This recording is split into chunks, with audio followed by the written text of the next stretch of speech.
Unfortunately, we have to go to the root. We have to go to the cause.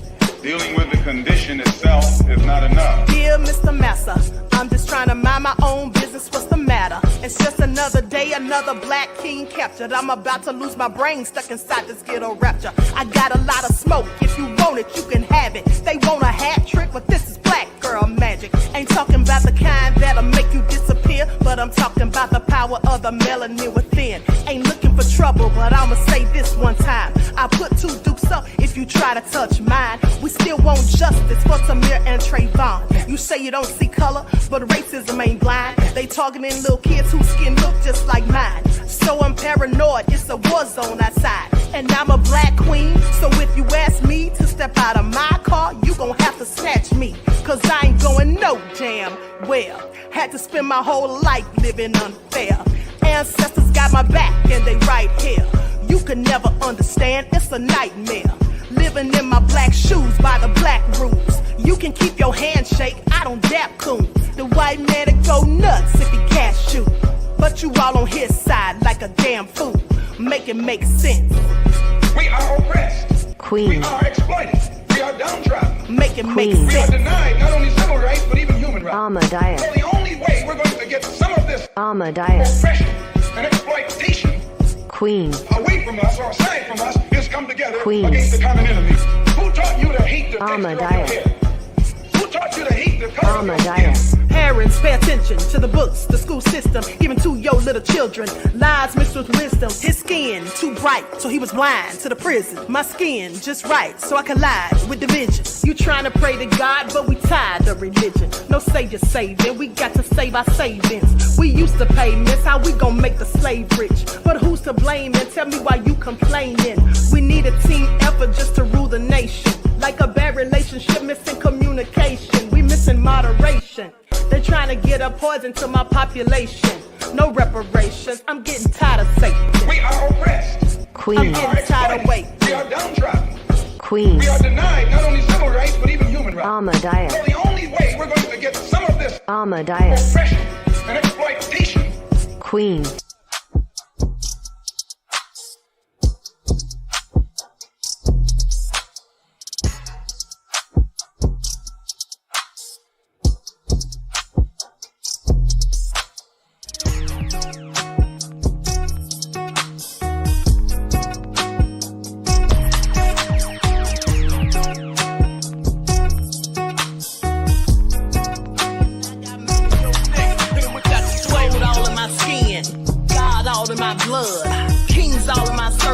Touch one of mine and you're done. They show no love for the queen.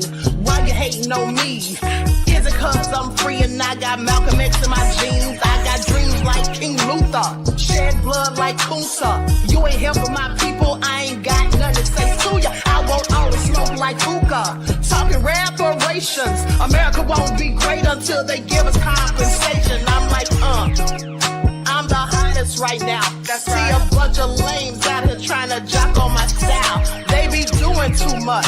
I'm the queen, it's too easy. It's like they all in Popeyes, how they be talking so greasy. I just sit back and laugh while these haters get mad. So nefarious how they don't want my pockets with cheddar. I tell them they can do better. These snakes in the grass can leave a bite on your ass, cause y'all be trusting too fast. I got my foot on the gas, other one on they necks. Dropping receipts on haters, you better show some respect. I'm never facing regrets, we only facing the threat. This is the sound of every time welcome. It's a cut on the gas, other one on they necks. Dropping receipts on haters, you better show some respect. I'm never facing regrets, we only facing the threat. Running through every challenge like a relay, break no sweat. It's a cold game, so I got that blanket with me. Now that my people awaken, ain't no going to sleep. I do not play by my piece, this time I'm playing for keeps. You talking slick, but when I see you like them ends, we gon' meet. And I got gold all in my skin, God all in my blood, kings all in my circle. You touch one of mine and you're done. They show no love for the queen, why they hating on me? Is it cause I'm free and I got Malcolm X in my jeans, and I got gold all in my skin, God all in my blood, kings all in my circle. You touch one of mine and you're done. They show no love for the queen. Why they hating on me? Is it cause I'm free and I got Malcolm X in my jeans and I got...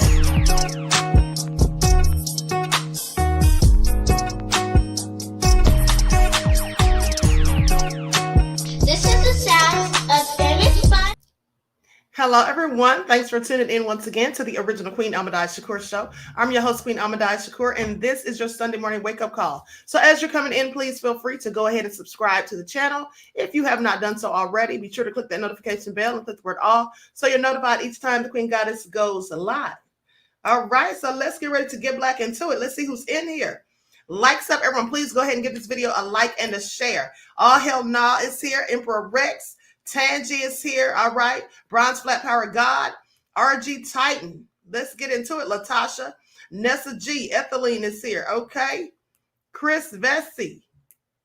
All right. Pincy Lola. I see you, beloved. Jonah. Okay. Aboriginal Woman. Shout out to everyone in the chat and everyone tuned into the Queen. Let's get into it. Brand Slayer TV.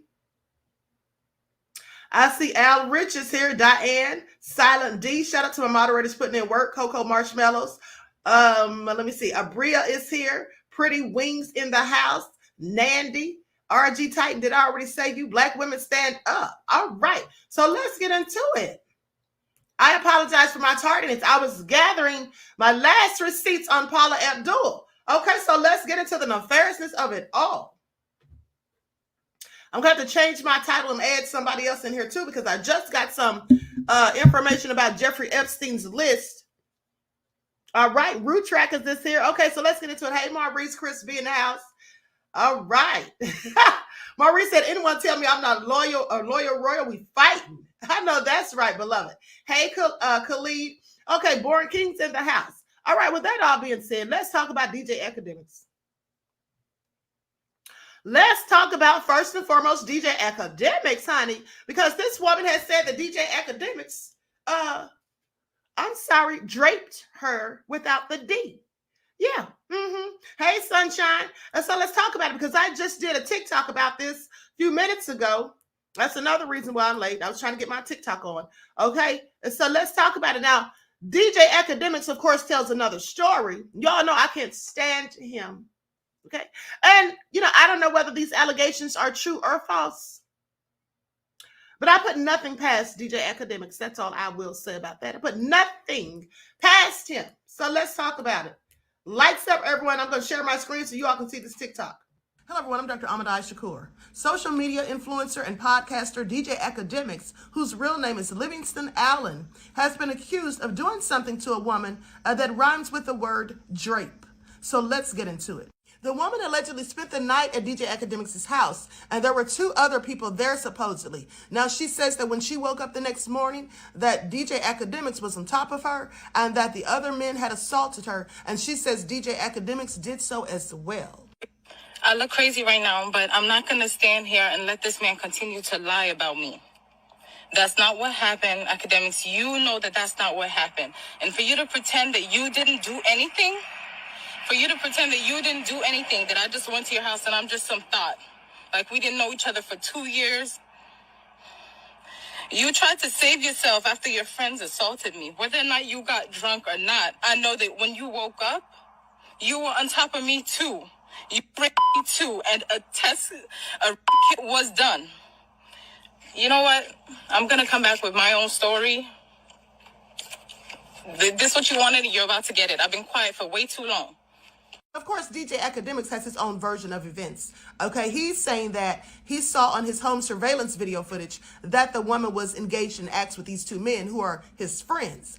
He then started talking about this, and the woman said that he was shaming her. And so that's why she's now coming out and saying that, hey, you can't talk about what I did because you did the same thing to me as those two friends of yours. So this is all going to get real messy. Please pay attention. I'm shaming her now. I'm shaming her. I said to her, yo, I'm going to keep it a bean with you, bro. And you came to my house and had two, bro, I ain't seen no none. I said, yo, you should go get tested, man. Like, you done, I said, that's wild, yo, you should go get tested, bro.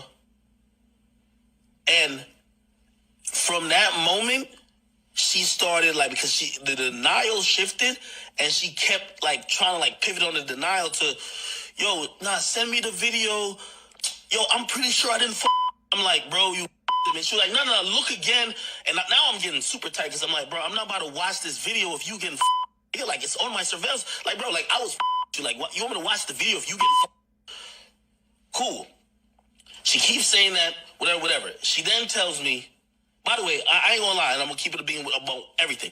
My homies did not tell me they at that point, I only seen on my security cam. My homies did not tell. Remember, they woke me up that night. Well, looks like this is a clear-cut case of he said, she said. But the truth lies in that surveillance footage captured on his home video. At the end of the day, that's going to tell the tale. And somebody could be in big trouble. Please pay attention. Okay, that's all I'm saying. Now, he says it was captured on video surveillance. Okay, well, let's see that video. Because it looks like this is all a hot mess at the end of the day. Now, I don't know whether she was under the influence, whether someone gave her something, slipped her a Mickey or whatever you call it, Molly, slipped something in her drink. I don't know, but she says that she woke up and DJ Akademiks was on top of her. Now, you know, I get suspicious if anyone says they wake up with DJ Akademiks on top of them. But who volunteers for that? That's all I'd like to know. But seriously, at the end of the day, Nandy says when Charlamagne the God admitted to putting Spanish fly in drinks on that podcast, that Jessica Reed came through. Yeah, she came through exactly and said this isn't good. It absolutely isn't, because here's the thing. You know, there seems to be a culture of this going on. Okay, specifically in the hip hop community. We've heard Rick Ross talking about it. Charlamagne the Devil's talked about it. Charlamagne even said something years ago about doing something like that to his wife. Okay. So that and how did he avoid jail? Well, likely because Jessica Reed didn't go to court to testify. Her mother didn't want her to be traumatized over again, according to her mother. So just because someone didn't come to court and testify, but they made those allegations against you, Charlamagne the Devil, that doesn't mean you didn't do what you are accused of doing. So as I'm concerned, and I don't like Charlamagne. At the end of the day, he's always trying to go in on other people. And with all of these allegations that came out against him from Jessica Reed, okay, please pay attention. Another thing is, and let's not forget that Jessica Reed allegedly, when this allegedly happened between her and Charlamagne, she was underage, okay? Let's not forget that part of the story. All right, and let's not forget how, like I just said, Charlamagne said out of his own mouth what he did to his wife before they were married, and I believe it was on their first date, okay? So this is all crazy. Now, DJ Akademiks, did he do it? Well, that remains to be seen. He says that he's going to keep it a bean with her, and he says that his friends didn't tell him that they did that to her. Well, did he initially tell her that his friend said it? I'm just wondering why he's coming out saying that now. Okay. Yes, Pearlie says video proof will tell it. Absolutely. And I can't wait to find out how this all pans out. Okay, because she sounds more truthful to me than he does. And clearly I'm being biased because I don't care for him. But at the end of the day, I mean, it all sounds very plausible. I don't put anything past him. I mean, just look at DJ Akademiks. Just look at it. Nanny says, how could he not know? Was this in his house? Yes, according to him, it was in his house. And here's the thing. Now, he allegedly went around talking about this, telling people about what happened, about the young woman and the two guys or whatever. And then so she got upset, of course. And, you know, she and others accused him of shaming her or whatnot. And so that's why she came out and she said she's not going to sit there quietly any longer, you know, while he's sitting here saying all this stuff about her. Specifically, here's the thing. Now, think about this. When someone believes they have been assaulted, because sometimes people are passed out, someone may have put something in their drink and they don't know what happens. They may wake up feeling funny, but not quite sure. So when someone who suspects that something like that happened and they go get one of those tests to verify, well, quite frankly, that's why I believe her. Because she had the paper in her hand. Did y'all see that? She had the paperwork in her hand. She says that a test was done. She said a test was done. Now, she may have told DJ Akademiks that she didn't think that she messed with them or whatever, because maybe she was under the influence of alcohol or some recreational substances. I just have questions. Halle Berry said, Queen, can she sue his homeowner's insurance? You know, that's a good question. That's a good question. I'm not sure. I'll have to speak with my legal expert, Gavin Richard Esquire, beloved. But that is a good question. Okay, Branslayer said, it's like you can't trust anyone. No, for the most part, you can't. Okay? Even the people that smile in your face. Now, she says she's known him for 2 years. And here's the thing. If this happened in his home and he's acting like he didn't have anything to do with it, it was the two guys, he didn't know that was going on. He didn't see or hear anything until later when he saw it on surveillance. What all was going on in his house then that he wouldn't have known this? Was he at home? Or did he just have her and the two guys in his home while he wasn't there? Okay, I have a whole lot of questions. Okay, so I want to get to the bottom of this. Roderick says Akademiks has a serious alcohol abuse problem. That is why he can't remember events. It's more likely he is involved. That lady been holding out for 2 years. This is all nefarious. Okay, allegedly, beloved. Let's say that. Okay, Queen Sam said, make it make sense, Queen, per usual. Okay, thank you, beloved. And so this is all nefarious. Hey, JB. With that all being said, let's talk about Paula. Now, some people went in on me online, honey, about 3 or 4 people on my Twitter. And when they saw my video about Paula Abdul, y'all know I don't care. Okay, sit down somewhere. They said I was victim blaming. Honey, I wasn't victim blaming. I just had questions. Don't I have a right to voice my opinion and ask simple questions? I mean, it just didn't make sense to me that Paula would go to that man's house alone. And just for those who missed it, who clearly live on Mars or under a rock, let me replay my video that I did about this, and then we're going to talk about it. Because y'all know me. I want y'all to pay attention. See, I'm the kind of person, I'm a critical thinker, okay? And I have very good analytical skills. So I like to dive deep into things, okay? Not just on the surface. I like to go down rabbit holes and all of that. You all know this. You know, so I like to look at things from the inside out and all around and in between. Now, with Paula, yes, I had questions, just like I had questions with Kevin Hart claiming that Tasha K was extorting him. I was the first one who pointed out that how do we know that this is all true? And I told you why. We're going to go back over that today. And now others are coming out saying the same thing. But of course, they all got it from the Queen because initially everybody wanted to blame Tasha K. They wanted to blame Tasha K for the simple fact that she had that incident with Cardi B, but that doesn't have anything to do with the incident with Kevin Hart. Please pay attention. Okay, so we're going to talk back about that momentarily, but let me just put this TikTok up, and then we're going to get into Paula, honey, and I'm going to explain to anybody who has questions as to why I doubt the truthfulness of her story and why I have questions. Okay, I mean, I can't ask questions. It's always interesting when people want to go in on others about simply voicing their concerns or their opinions and having contrary views, but then they turn around and do the same thing. I was always taught that whatever's good for the goose is also good for the gander. Please pay attention. All right, let's get those likes up, beloveds. We have 309 people in the chat. Let's get those likes to match the number of people here. Thank you. Hello, everyone. I'm Dr. Shakur. Paula Abdul has filed a lawsuit against the former producer of American Idol and So You Think You Can Dance, Nigel Lithgow. She says that he assaulted her twice. Let's get into it. The singer filed a lawsuit on Friday against both Lithgow and the show's production companies, stating that he allegedly assaulted her the first time during one of the early seasons of American Idol, and then again in 2014 while she was hosting So You Think You Can Dance. The lawsuit states that one of the instances of the assault happened in an elevator of a hotel they were both staying in while they traveled for American Idol's auditions. It doesn't list the year that this occurred, but says that it was in one of the show's initial seasons. Please pay attention. Abdul claims that while she was in the elevator, Lithgow pushed her against the wall, grabbed her by her genitals and breast, and then tried to force his tongue down her throat. She says she tried to push him away, but to no avail. Once the elevator doors opened, she ran down the hallway to her hotel room, slammed the door shut, and then proceeded to quickly call one of her representatives in tears and told them what had just happened. Now, then years later in 2014, she claims that Lithgow again assaulted her when she was invited to his home for dinner. She says the only reason she showed up is because she thought it was a professional invitation. I'm going to need Paul to make that one make sense. First of all, if this man did all of that to you in that elevator and you ran out of there in tears and were so upset and you told your representative and all of that, and he's the producer of both of these shows, first of all, why did you work for the second show in 2014 after what he'd done on the first? These are just questions I have. But the next thing is, even if you did work with him again, why would you go to his house for dinner, especially by yourself? Now, she claims that she thought it was a professional invitation, but here's the thing.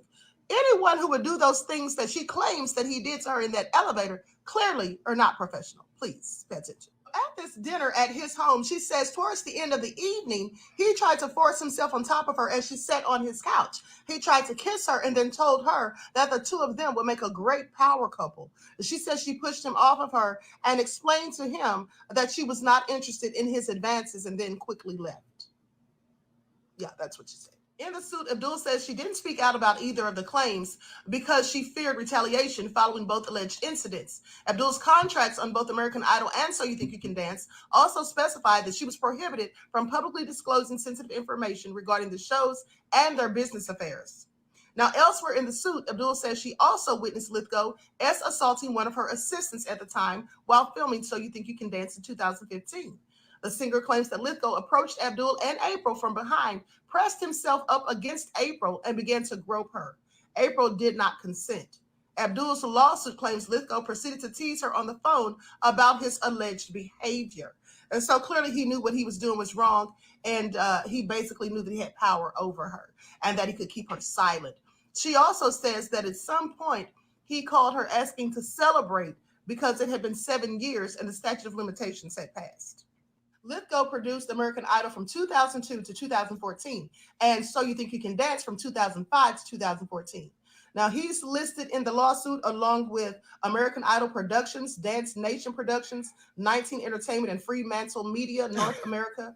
These are all listed as defendants in the lawsuit. I find this all very interesting. Now, I'm not saying that this man didn't do anything or everything that Paula Abdul is alleging, but what I'm saying is Paula Abdul seemed to have been a bit naive, perhaps, because at the end of the day, after what happened to the elevator, there's no way he would have gotten me anywhere alone by myself ever. I don't care what type of invitation it was, and if he was claiming that it was all going to be professional or any of that, that's what I wouldn't have done. I would never have felt comfortable even working with him again. But I know you have to make your money. So even if she did choose to work with him, like I said earlier, I just don't understand why she would dare to be anywhere by herself with him, because clearly I would never trust him again. So I just don't understand why she would do that. But hey, that's just me. Okay, that's just me, honey. Why they made it the queen, honey? Because I tell it like a T.I.T.s. All right. Queen Sam said the Nancy Drew of reporting and the original and real queen of receipts. Thank you, beloved. Okay. Big B Tennessee says straight up now, tell us, queen. Y'all are something else. Okay, so anyway, with that all being said, here's a myriad of reasons, okay, why I don't think that Paula is telling the story as it really goes. For one, she says that Nigel called her up and said to her, let's celebrate. It's 7 years past the statute of limitations. First of all, that would have been foolish. Now, I'm not going to say he didn't do it, but I have questions, because if he was to call her and say that, that's implicating himself. Okay, that's, admitting that he did these things. And how would he have known that she wasn't recording him? Because see, that's what I would have been doing. First of all, I would have blocked him after that incident in the elevator that she alleges. But second, if he called me from some other line or whatever, I would have recorded the whole conversation. Because say what now? So you mean he called her and said that, not worried or concerned that she could record him, that she could have had him on speakerphone and someone else could have heard him make this whole admission of guilt? Yeah, I do have questions. I don't think Nigel's that stupid. Could be, but I don't think so. Another reason why I have questions as to the credibility of Paula's story is this. Let's get into it. All right, so here's the thing. First of all, let me say what Nigel said, because he responded to the accusations. American Idol executive producer Nigel Lithgow responds to Paula Abdul's sexual assault claims. Now, Paula Abdul accused Nigel Lithgow, executive producer of American Idol, and So You Think You Can Dance, of sexual assault, according to a lawsuit. The lawsuit was filed December 29th. Now, she alleged that there were multiple sexual assaults resulting harassment by Lithgow and other individuals, including agents, employees, and executives, while judging on the show. Abdul's claims include sexual assault and battery, sexual harassment, gender violence, and negligence. In addition to Lithgow, 19 Entertainment Inc., Fremantle Media North America Inc., American Idol Productions, and Dance Nation Productions were all listed as defendants. Now, goes on to say Today.com has reached out to the representatives for Abdul and Lithgow for comment, but did not hear back at the time the story was published. Now, the lawsuit stated that the singer hadn't reported the incidents due to fear of speaking against Lithgow and repercussions on her career, including being ostracized and blackballed in the industry. Additionally, Abdul's contracts for the shows prohibited Abdul from publicly discussing anything that might be deemed confidential business information and or which would be perceived as derogatory.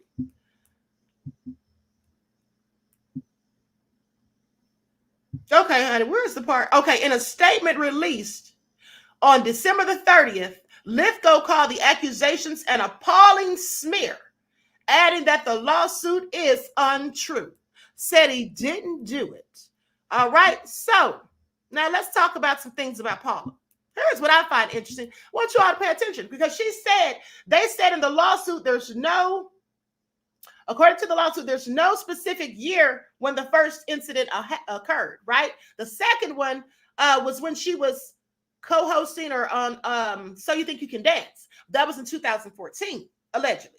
Now, the previous one, there's no year listed, but says that it was during the initial seasons of American Idol. You want to know what else happened in the initial seasons of American Idol? Let's talk about it. All right, well, for one, let me just put this up on the screen in case you all forgot or you didn't see it or you weren't there. Okay? Y'all remember this? Don't these two men in the middle with Paula look remarkably alike? They're the same type, light skin, looking biracial or of mixed origin with curly, thick hair. Yeah. And there's Nigel on the far right. So let's talk about it because see, here's the thing. Paula, there were rumors of Paula having a whole affair with Justin Guarini, who was on the first season. He went up against Kelly Clarkson. All right. Now, Justin denied the accusations, but my question is, why would people even think that there was something going on? Were they perhaps just a little bit too chummy, a little bit too close? Wouldn't it be something if Justin or the other young man that claims that he absolutely did have something going on with Paula, Corey Clark? Would it be interesting if either of them came out and said that they had wanted to press allegations or they wanted to sue Paula for allegations? I'm just saying, you never know. No, Justin Guarini hasn't disappeared off the face of the earth, despite the twin disappointments of his lackluster solo debut album, which has vanished from the Billboard Top 200 album chart after 6 weeks in stores. And his movie From Justin to Kelly, which left theaters even faster, he's still keeping up a busy schedule. The American Idol runner-up has TV appearances lined up at the next month's Teen Choice Awards and Miss Teen USA pageant, and he's still out plugging his self-titled CD in interviews. In the latest, he tells AP Radio that he still pals with the three Idol judges whom he thanked on the liner notes of his disc. I thanked him for his honesty, and I promised not to tell anyone he's actually a nice guy. This is what he said about Simon Cowell. He and I had a great relationship. We like to joke around and poke fun at each other. He also thinks that Randy Jackson and Paula Abdul for their advice. It was really nice after the show that we could actually call each other on the phone and talk. This is what he says of Paula. So she was calling him on the phone and talking. Please pay attention. Now, Guarini insists that he and Paula are just friends, despite rumors that arose during the show that they were more than that. In fact, the curly-haired crooner says he's not seeing anyone now. He says, I'm married to this album, and I don't think it would be fair for me to date anyone. I'm a hopeless romantic, and I love being with my girlfriends. I don't have time for one at the moment, but I look forward to finding one and settling down with the right girl, someone with a wicked sense of humor and appreciation of big hair. So Justin said there was nothing going on.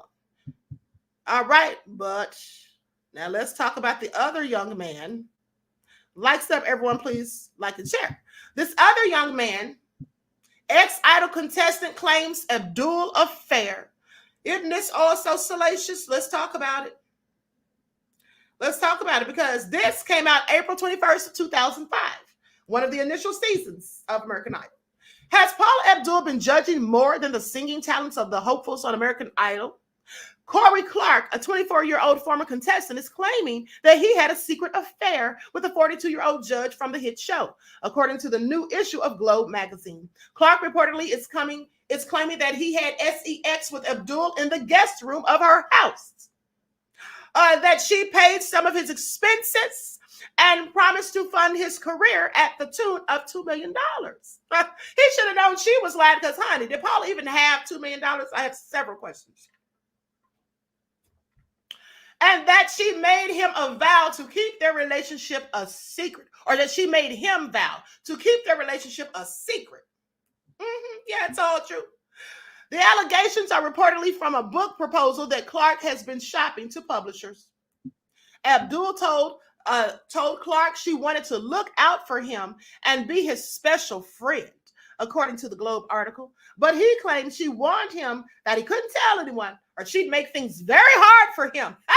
I want y'all to pay attention to the irony of that. Now, he's alleging that she told him he better not tell anyone, or she will make things very hard for him. But that's what she claims happened to her. That's why she didn't come out sooner about Nigel and those alleged assaults, because she felt like she'd be blackballed and ostracized. But anyway, let me continue. It says that she'd make things very hard for him, cautioning, saying, "Don't screw me or you'll be sorry." All right, well, she straight up told him. Now, the proposal apparently also describes how Abdul once came up behind Clark, honey, this is getting into some messy territory. Paula, you better hope this young man doesn't need some coins. But let me continue. The proposal apparently also describes how Abdul came up behind Clark and rubbed his neck. And then they began kissing passionately and filling each other up as they moved to the guest bedroom. Is this why she went to Nigel's house? I just want you all to pay attention. This woman who says that she went to his house for dinner, not thinking that anything was going to happen because she thought it was going to be professional, but she, according to Corey Clark, was less than professional when he showed up at her house for the same reason. But I digress. Clark got booted from the show after it was revealed that he faced charges for assaulting his teenage sister and clashing with police while resisting arrest. The article also says that Clark was told that another American Idol contestant, Justin Guarini, bragged about having an affair with Paula. Guarini's rep denies there was an affair. Y'all know, they did say that Justin was bragging about it, honey. That's where the rumors came from. Justin allegedly started the rumors himself. But I'll bet you, if he actually did have an affair with Paula, well, Paula probably told him the same thing. You better shut your mouth. Is that why Justin's album never went anywhere? I have questions. What do y'all think? What do you all have to say about this? But I'm not done. Hold on, but wait. There's more. All right. And here's another reason why I have questions about Paula and her credibility. Let's talk about it. Well, because what I'm about to give you is the alleged untold truth of Paula Abdul. And this came out August 31st of 2023. Please pay attention. Singer, dancer, American Idol judge, actress Paula Abdul has worn many hats over the years, but they all may as well be labeled with just one word: superstar. Born on June 19th of 1962, Abdul grew up in California's San Fernando Valley and discovered her passion for dancing at a young age. Instead of a stuffed animal, I had a stuffed satin leg with a ballet shoe, she says. Now, let me skip through all of that.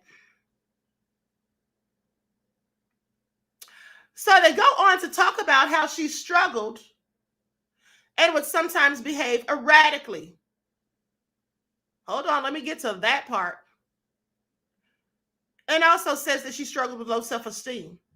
Okay, while it might sound like an ideal high school experience, Abdul told Primetime Live that she was an overachiever who struggled with low self-esteem. At 5'2", though other sources report her height as 5 feet or even 4'11", she was self-conscious about her petite size and also struggled with her body image, thinking of herself as overweight. Paula developed an eating disorder, living with bulimia for years, calling it a violent punishment to put yourself through. She explained that she learned at a very early age that I didn't fit in physically. comparing herself to tall and skinny dancers. She eventually sought treatment in the 90s, checking herself into a clinic for a month-long treatment program. There, she learned to deal with her fear that she was going to disappoint people and develop a healthier relationship with food and her body.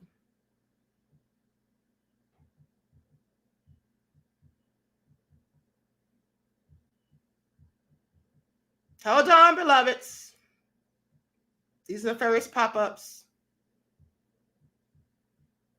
Now, Paula has lived with chronic pain most of her life after sustaining an injury during her cheerleading days as a teenager. Per ABC, she also had undergone more than a dozen surgeries over the years after injuring her neck in 1992. There was another reason for her pain, although Abdul didn't learn of it until 2004, when she was diagnosed with a rare condition called reflux sympathetic dystrophy, also known as RSD. Now, sometimes called complex regional pain syndrome, or CRPS, the condition which impacts the sympathetic nervous system has had a huge impact on Abdul. RSD can affect a person's work and personal life and devastate a family financially, she said.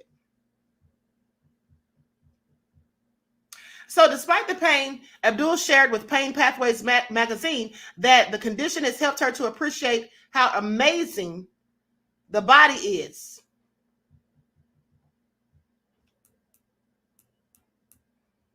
Now, so as it goes on to say, honey, I'm trying to get through this. Hold on, without reading this whole thing. Likes up, everyone, please like and share. Please like and share. Okay, here we go. I think this is it. Lower these pop-ups.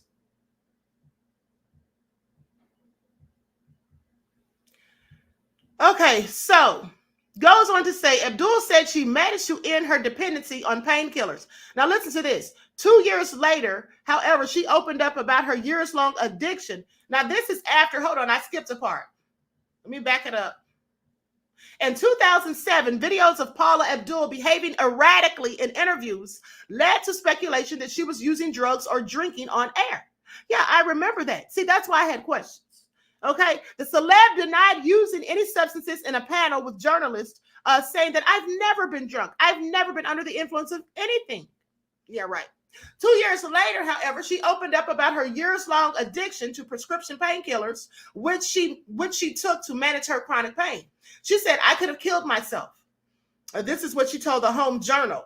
Abdul said that she had managed to end her dependency on painkillers with the previous November, but within a matter of days, she had recanted the entire interview, releasing a statement saying that she had never been addicted to or abused drugs in my life. So you just told everybody that you were addicted to drugs, to painkillers to try to soothe the pain, the chronic pain, and then comes back and recants. I just want y'all to pay attention. This woman's a liar, is all I'm saying. She's a liar and a flip-flopper. See, this is why I had questions with her story. So for all those 3 or 4 little people in my Twitter that were just saying, oh, why are you victim blaming? I wasn't victim blaming necessarily. I just doubted her story and had questions. Now, goes on to say, while she confirmed that she had checked into a spa the previous fall, Abdul said it was a luxury hotel, not a rehab facility. Wink, wink, please, okay? And that's me winking, not her, of course. Now, in an interview with a radio station, she claimed that Ladies' Home Journal had misquoted her. So they didn't hear what they thought they heard, Paula? Okay. Girl, so I didn't see you looking and behaving a bit erratically while you were on those shows. We didn't all see you acting like you were spaced out. Okay, you say so.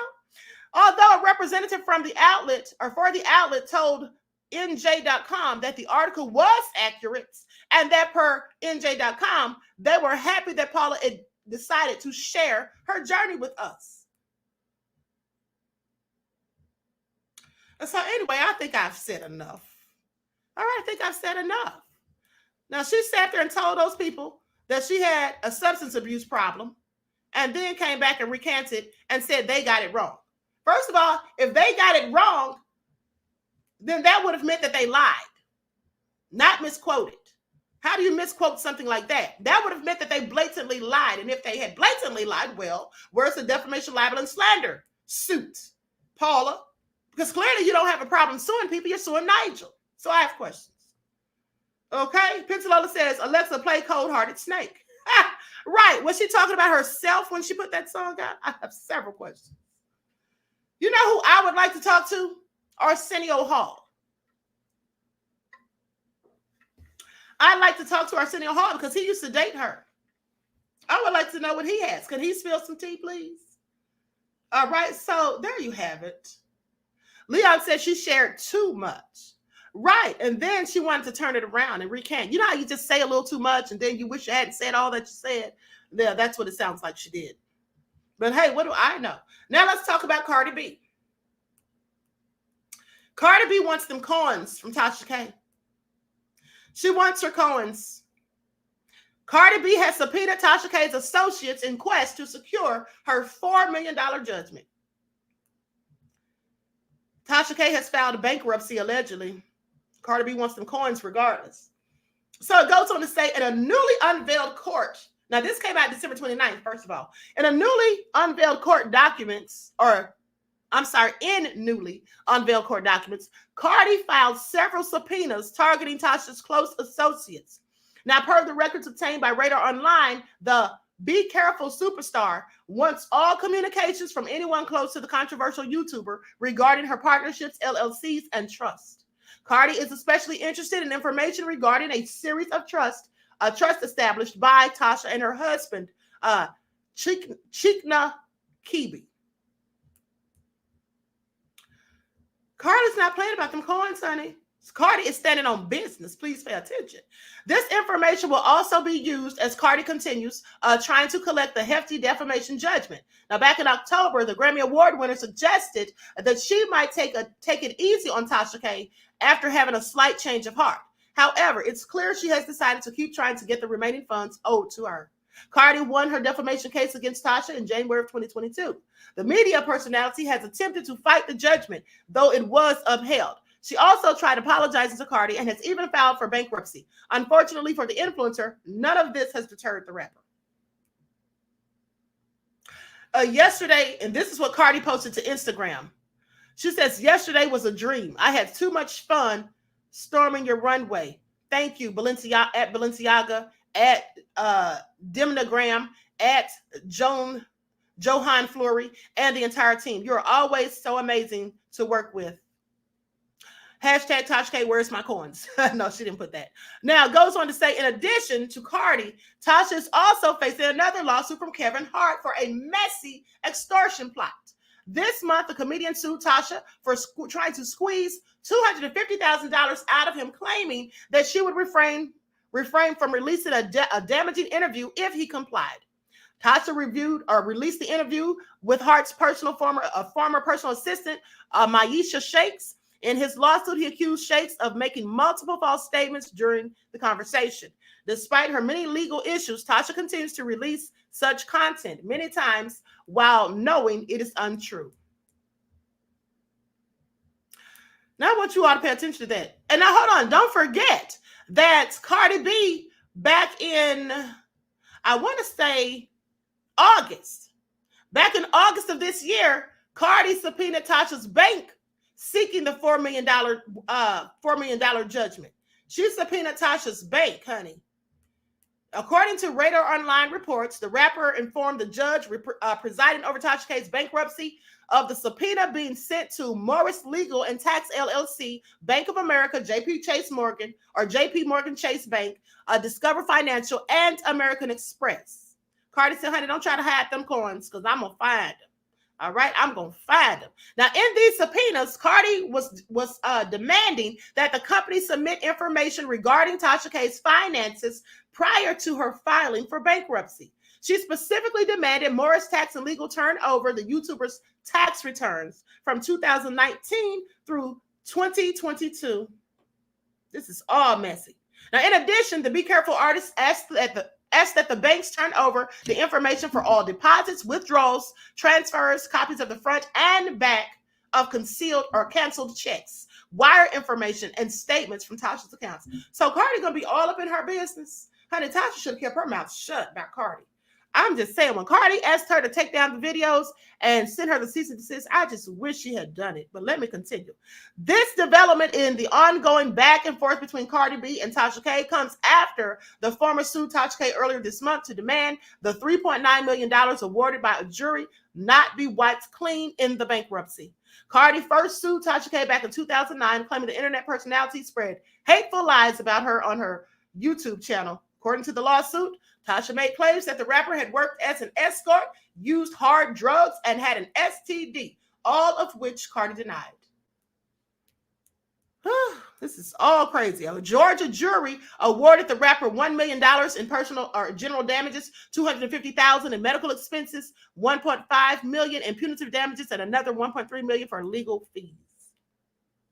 And then let's also not forget that she subpoenaed Tasha K's husband. Now, I'm not going to read all this, but just to let you all know, for those of you who missed it, Cardi had also, in July of this year, subpoenaed her husband.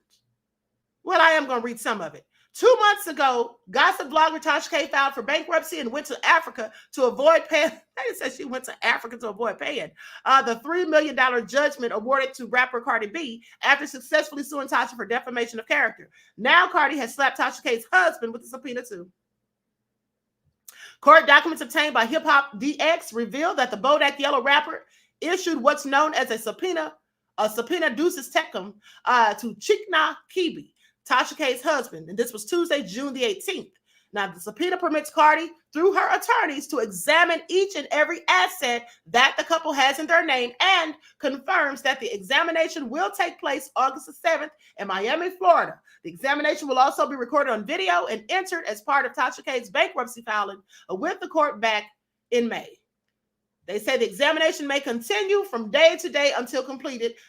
This is what the order says, which suggests that the examination will take more than 1 day to complete. They say if the examinee receives this notice less than 14 days prior to the scheduled examination date, the examination will be rescheduled upon timely request to a mutually agreeable time. This is all something very exciting.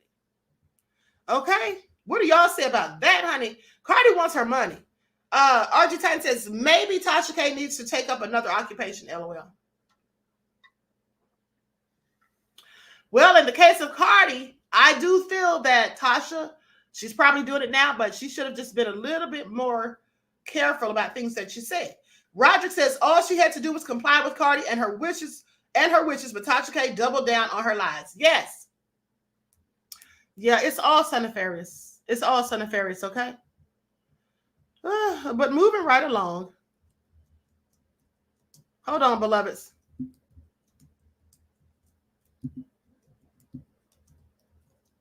And you know, one of the reasons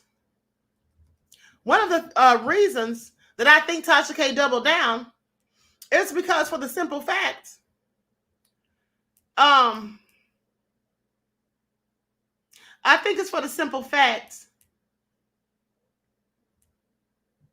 that girl Star, I believe that was her name, came on Tasha K's show, and she was saying that she lived with Cardi, and she was the one who initially said that Cardi had herpes. My thing is that girl Star, I knew she was lying from day one. She sounded like a whole clout chaser. Like, what was her point from coming on there? You see, here's the thing. When Queen Sam said, Queen say, but wait, there's more. You know there always is, beloved. Here's the thing. When people just want to come and spew gossip, I wouldn't even have them on my platform because I don't really care about just gossip.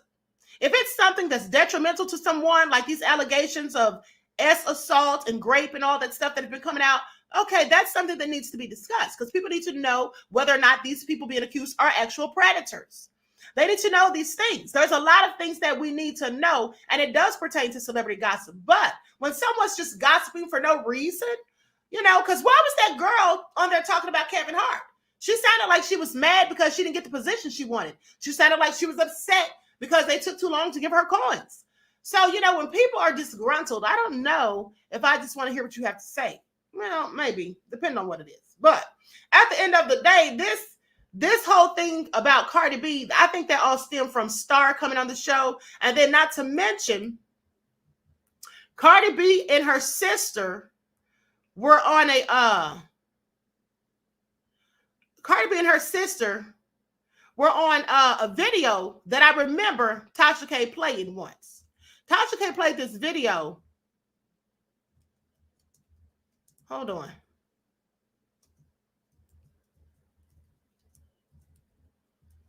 Tasha K played this video one time with Cardi B lying on the floor, and basically, I think Cardi's sister Hennessy was saying something was on Cardi's lip. Now, I may be wrong. I'm just going to say allegedly because I can't remember exactly because it's been since 2018. But I do believe that Tasha K played this video on her show. Pincilola said, "Queen, you keep it 100. You keep it professional. We love you. Thank you, beloved. I love you all right, Black." But I think that she played a clip of a video of Cardi B and her sister Hennessy lying on the floor talking, and I think there was something on Cardi's lip or something like that. And then Cardi said something about they say I have herpes. And then Tasha thought that Cardi was admitting to having herpes, even though she was talking about something on her lip. But that's not what Cardi said, because if you say I have herpes in Spanish, it's tengo herpes. But I think Cardi said, se dice herpes, which would mean, I think I'm saying it correctly, I could be wrong, my Spanish is a bit rusty, but I think she was saying, they say I have herpes. That's what Cardi actually said. They say I have herpes. And her and her sister both laughed. Now, when Cardi said that, I think that Tasha took it as an admission that she had herpes, but she wasn't admitting it. She was saying that that's what they're saying about her. And I think that's what all that came from and what made Tasha K double down. But like I said, another thing too is Tasha K is a Pisces like myself. And us Pisces are stubborn and also petty. And I think that's maybe why she didn't want to take those videos down. And in fact, she doubled down. But that's just my assessment. That's just my assessment. But I'm sure she wishes she had done so now. Queen Sam says, she said that ish on your lip. Got some ish on your lip. Right. Thank you. She did say something about her lip. Yes. Okay. Exactly. And that's when Cardi said, Dan says, I think you're right, Queen. My Spanish is rusty too. Okay. Yes. I haven't spoken in a while, honey. Okay. Thank you, beloved. Yes. And I think that's what Tasha K thought, that she was admitting to having herpes, honey. But anyway, let's talk about Kevin. Okay. Because Kevin Hart, like I told you all from the get-go, I had several questions about his allegations against Tasha, saying that Tasha was extorting him. And the reason I first had allegations is because, of course, like I told you all, and I reported on this back when it happened, that he accused his ex-best friend, JT Jackson, of extorting him as well. And I told you that it sounds to me like Kevin just wants to shut down or silence anyone who's possibly going to expose things that he doesn't want known. Specifically cheating on his wife. That's just my opinion. Now, with that all being said, those of you who are my day ones, you remember, okay, Queen Sam said, you, Tasha, Michi, and I, all Pisces, we rule. Okay, thank you, beloved. Yeah, and so basically, I felt like Kevin was just doing the same thing again. That was my opinion. But if you remember, those of you who are my day ones, when I reported on him in the JT situation, I played the video of what JT and his attorney said. And so for those of you who missed it, I'm going to play a portion of that video again. Now I want you all to pay attention, because this is why I said from the get-go, I wasn't blaming Tasha K. Another thing is, I showed you all the video or the picture where Tasha K was sitting at Hart Studios. Isn't it called Hart Studios or whatever that studio that Kevin owns? She was sitting there and she posted it saying, oh, sitting at Hart Studios watching my interview. Okay? So the boldness of it all for me is all I'm saying. I absolutely love it. The sheer audacity. But so anyway, I'm going to put an overlay on the screen and I'm going to play some of the video for those of you who missed it the first time I played it. So let's get into it. Likes up, everyone, please. Like and share. Thank you in advance.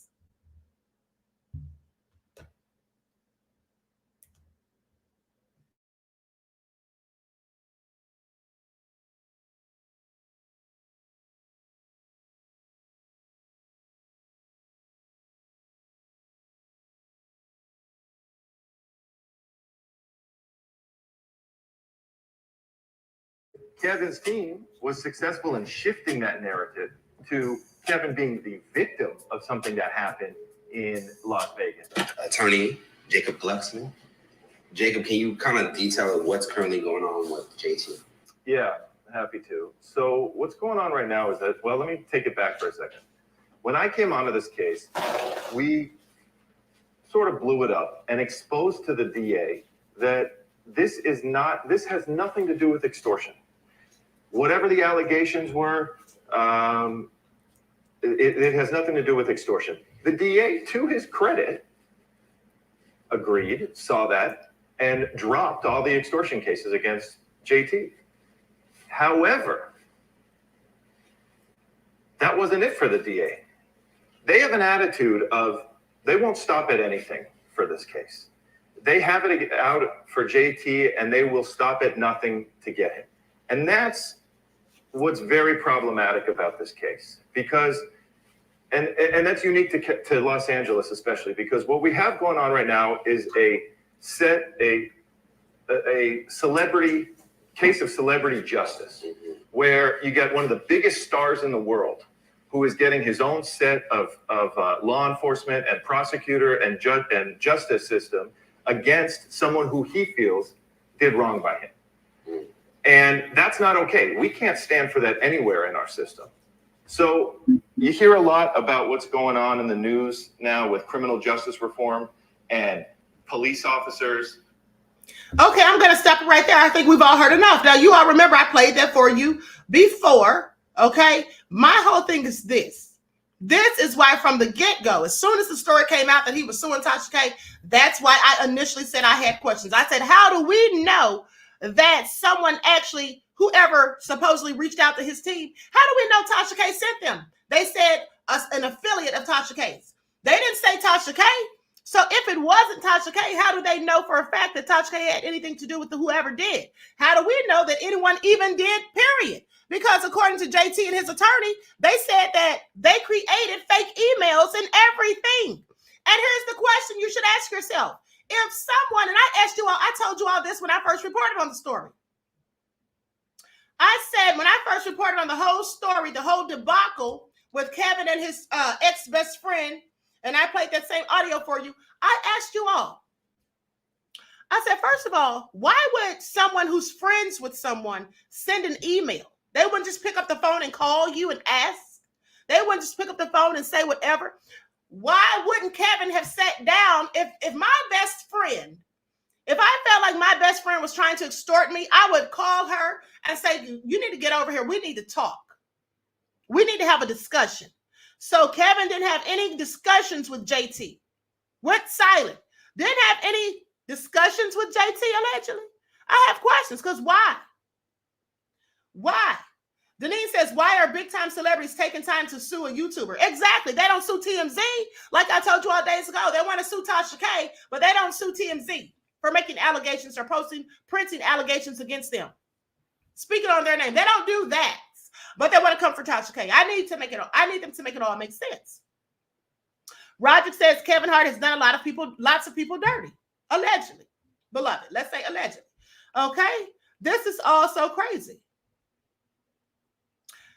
Pauline, hey Pauline from the UK says, may the Most High bless your homes with peace, joy, love, health, happiness, and prosperity. Happy New Year, 2024, Queen and Royal family. Thank you, beloved, and the same to you. Happy New Year to you too, beloved.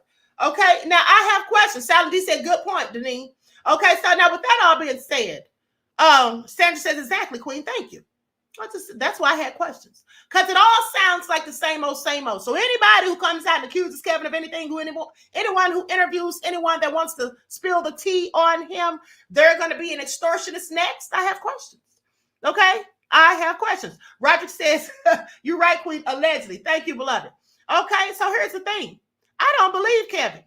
I don't believe that Tasha K got anybody to shake him down to ask for no $250,000. I don't believe it.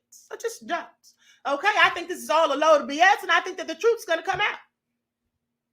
And let me tell you something. Anybody that is willing to falsify emails and texts and all that stuff, I don't put anything past them. Now, allegedly, that's what was done in the case with JT Jackson. That's according to he and his attorney. All right, I'm going to still say allegedly, even though he and his attorney both said it, that they fabricated emails. Who does that? Goes to such great lengths to fool and deceive people because you don't want to get caught, allegedly. Yeah, I have a whole lot of questions. That's why I said, no, I don't believe it. I don't believe it at all. And I hope that the truth does come out. Because if Kevin is doing all of these things that he's accused of, well, I think people need to find out, okay? And if people, if he's really as nefarious to go and make up stories that could end people's careers, have people blackballed and blacklisted, just have them having to pay for attorney's fees and all that, possibly go to prison, because JT was facing prison time. He went through a whole lot of stuff, and I want you all to pay attention, because one thing about it was this. When JT was accused, they shouted it to the hilltops. Okay, they shouted it from the mountaintops. That's what they did. They made it out known everywhere. Oh, this is what Kevin Hart's former friend did. Oh, there's an extortion plot against Kevin Hart. Like his attorney said, they made Kevin a victim in a case where he was initially the villain, because the whole story was initially about him cheating on his wife while she was pregnant. Okay, and he was out here having a good old time and living his best little old life.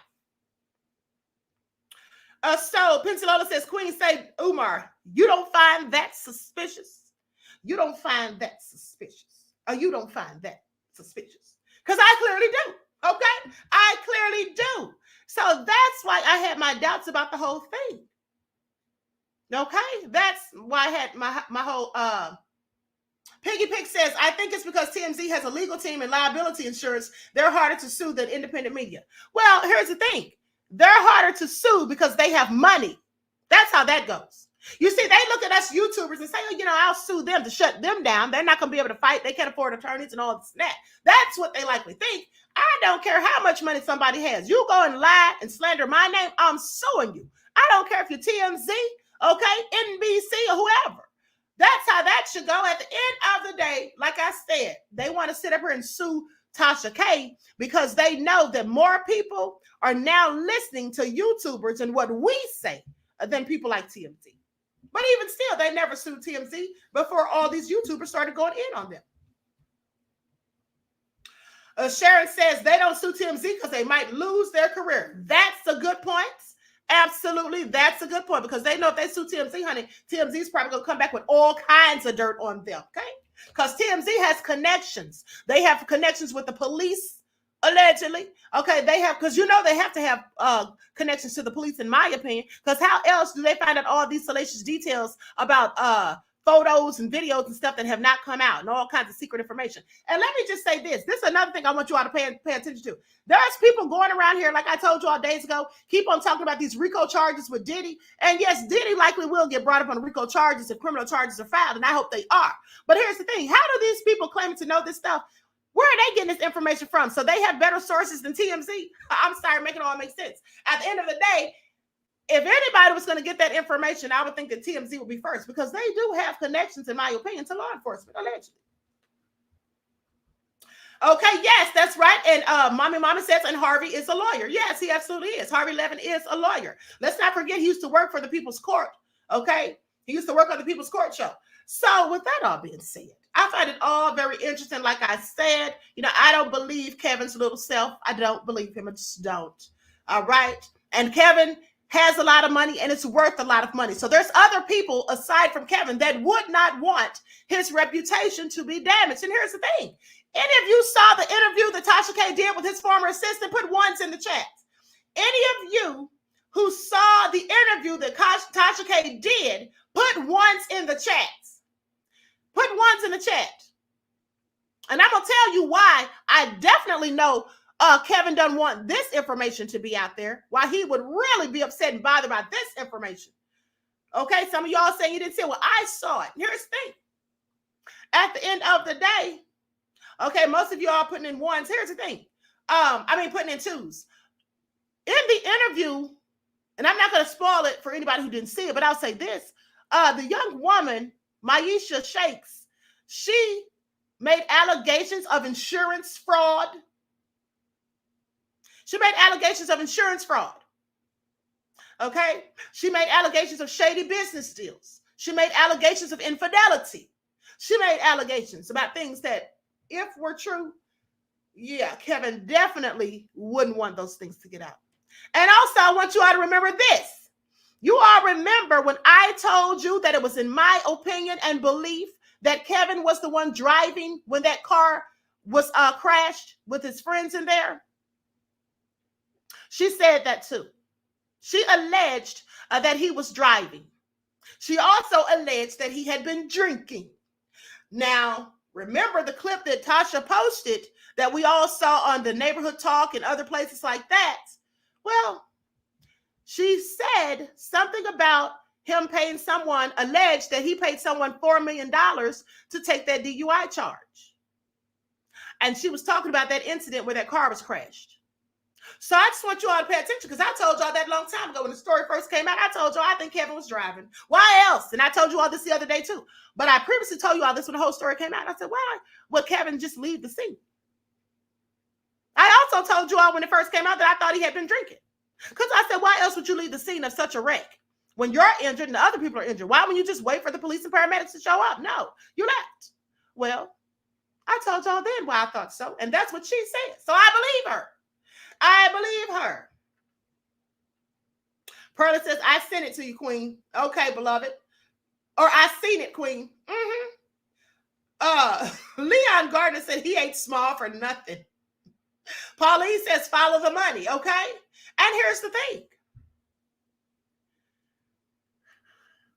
Listen, all the stuff that the young lady alleged. Now, to me, the young lady is just messy and she's a gossiper. She's clearly a gossiper because she talked about listening through walls and all kinds of stuff. I'm not going to get into all what she said. Y'all can see the interview yourselves. But at the end of the day, it was all messy and definitely things that anyone in Kevin's position, okay, and people who benefit from him being in that position wouldn't want to be told, wouldn't want these things out. So that would be a very good reason, okay, in my opinion, for someone to just come out and say, you know, I'm being extorted.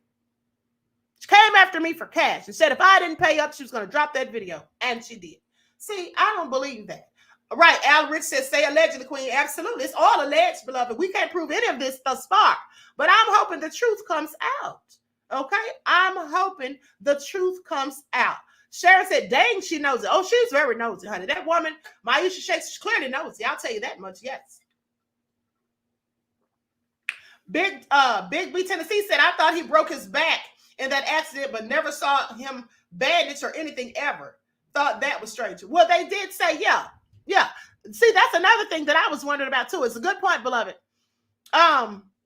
Basically, they said that his spine was injured in about 2 or 3 places and that he had to have a surgical procedure. But I thought that he seemed to have recovered very quickly for somebody with such a severe back injury. But hey, that's just me. That's just me. Pensacola said, celebrities represent fallen angel stars. Message. Now, I think some of them represent devils, which is just about the same thing. But anyway, let's move right along. Let's talk about this information that just came out just a few hours ago. This is breaking information. Court documents naming Jeffrey Epstein's associates to be unsealed. What we need to know. What to know. Goes on to say hundreds of sealed court filings pertaining to the late SEX offender Jeffrey Epstein are set to be made public this week. I cannot wait. I'm on the edge of my seat, okay? And several prominent names, including Britain's Prince Andrew and former President Bill Clinton, are expected to appear in documents. Let me tell you all something about Bill Clinton.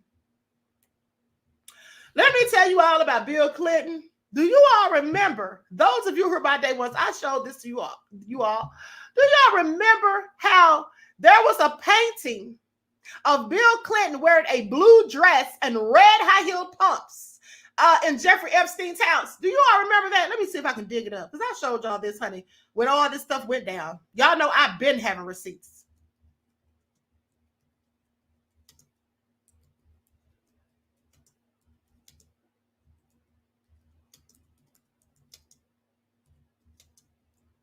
Hold on, beloveds.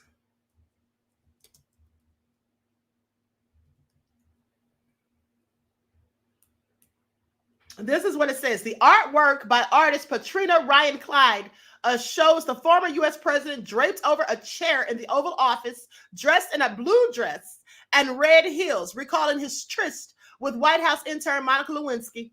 It wasn't the only oddity in the sprawling 51,000 square foot home of the U.S. financier and convicted offender. Yeah, here's the picture right here. Let me show it to y'all again, honey, for those who missed it.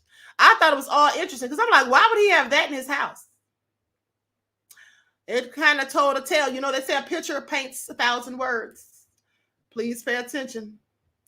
Halle Berry said, you remember. Evelyn said, Queen, not on the edge of your seat. Oh, honey, yes, I am. With 2 bags of popcorn. Please pay attention, honey. I can't wait to get that list. There it is. Y'all see for yourselves. I find it all so interesting. Now, this, Queen Sam said, show it, Queen. This was at Epstein's house. Bill Clinton, oh, why did he have this painting of you? Roger says, and it wasn't Halloween either. Okay, this is all nefarious. So anyway, I digress. And that's what I do. I digress. So let's continue. Now,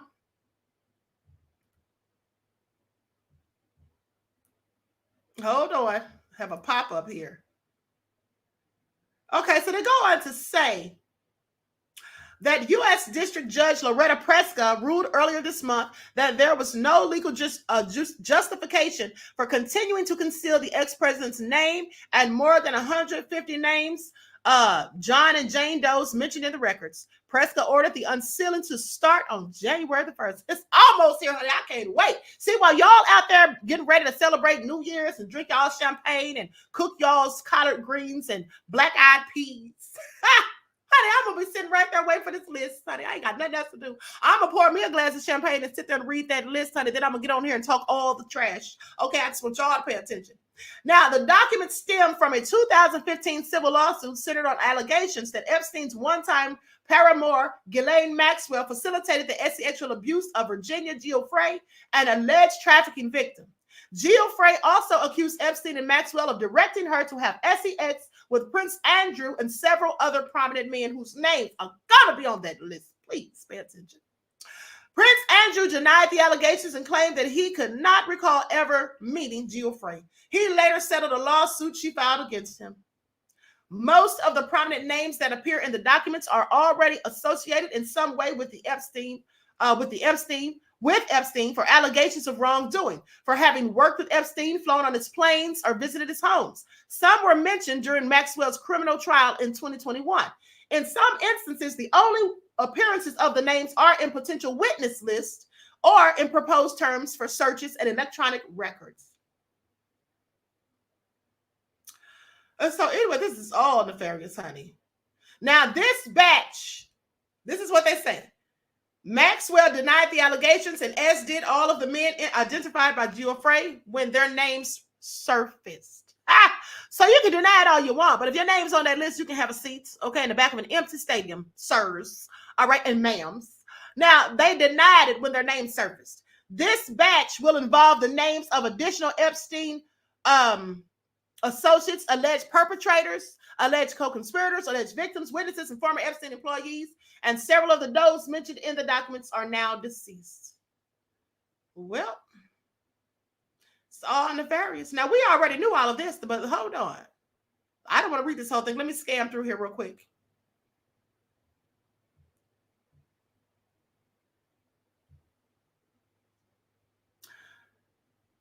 Now they say, hold on. A spokesperson for Clinton declined to comment for this story. Clinton's association with Epstein was first quoted publicly in 2002 after reporters learned of the former president's journey that year on the mysterious multimillionaire's jet for a humanitarian mission to multiple African nations.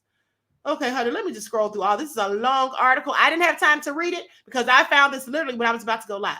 So let me see if there's any new information.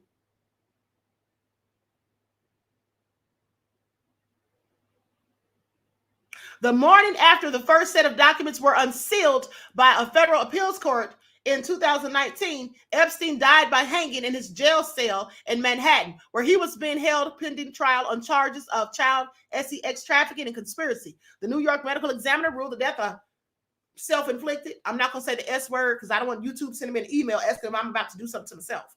And a Justice Department Inspector General report concurred with that determination. And so anyway, I don't see any new information on here.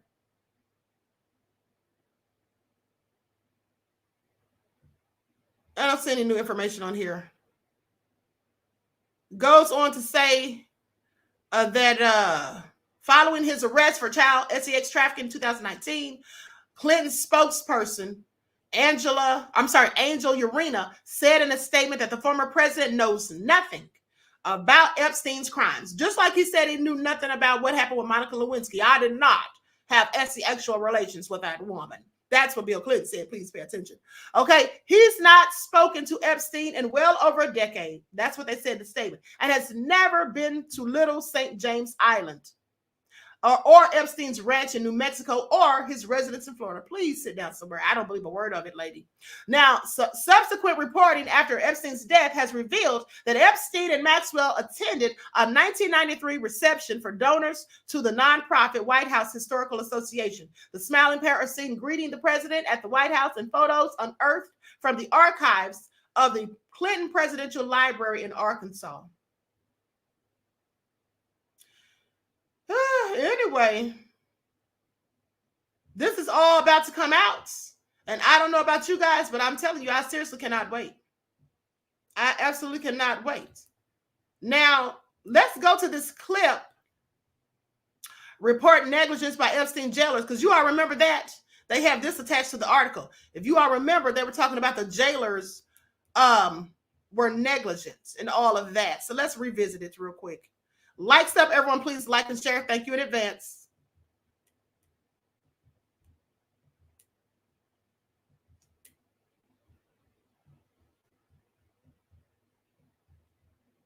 And tonight, the scathing new report about Epstein's suicide behind bars. You will see the images now released from inside Epstein's cell. And when Epstein was finally discovered, a guard beginning chest compressions overheard urging Epstein to breathe, saying, quote, "We're going to be in so much trouble." Here's ABC senior investigative reporter Aaron Katursky tonight. Tonight, the images now released from inside notorious sex offender Jeffrey Epstein's jail cell, where federal authorities say he hoarded blankets, bedding, and clothing and used them to create nooses, like the one he used to hang himself in August 2019. They're part of a scathing new report from the Justice Department Inspector General, faulting the Bureau of Prisons for failing to assign Epstein a new cellmate after his original cellmate was transferred, and the guards for failing to check on him every 30 minutes like they were supposed to, leaving Epstein unmonitored and locked alone in his cell for hours before he was found dead. Security cameras that might have provided more clues were not working. The combination of negligence, misconduct, and outright job performance failures all contributed to an environment in which arguably one of the most notorious inmates in the BOP's custody was left unmonitored and alone in his cell, providing him with the opportunity to take his own life. The guard who discovered Epstein dangling from his bunk bed began chest compressions. His partner overheard him saying, "Breathe, Epstein, breathe," and "We're going to be in so much trouble."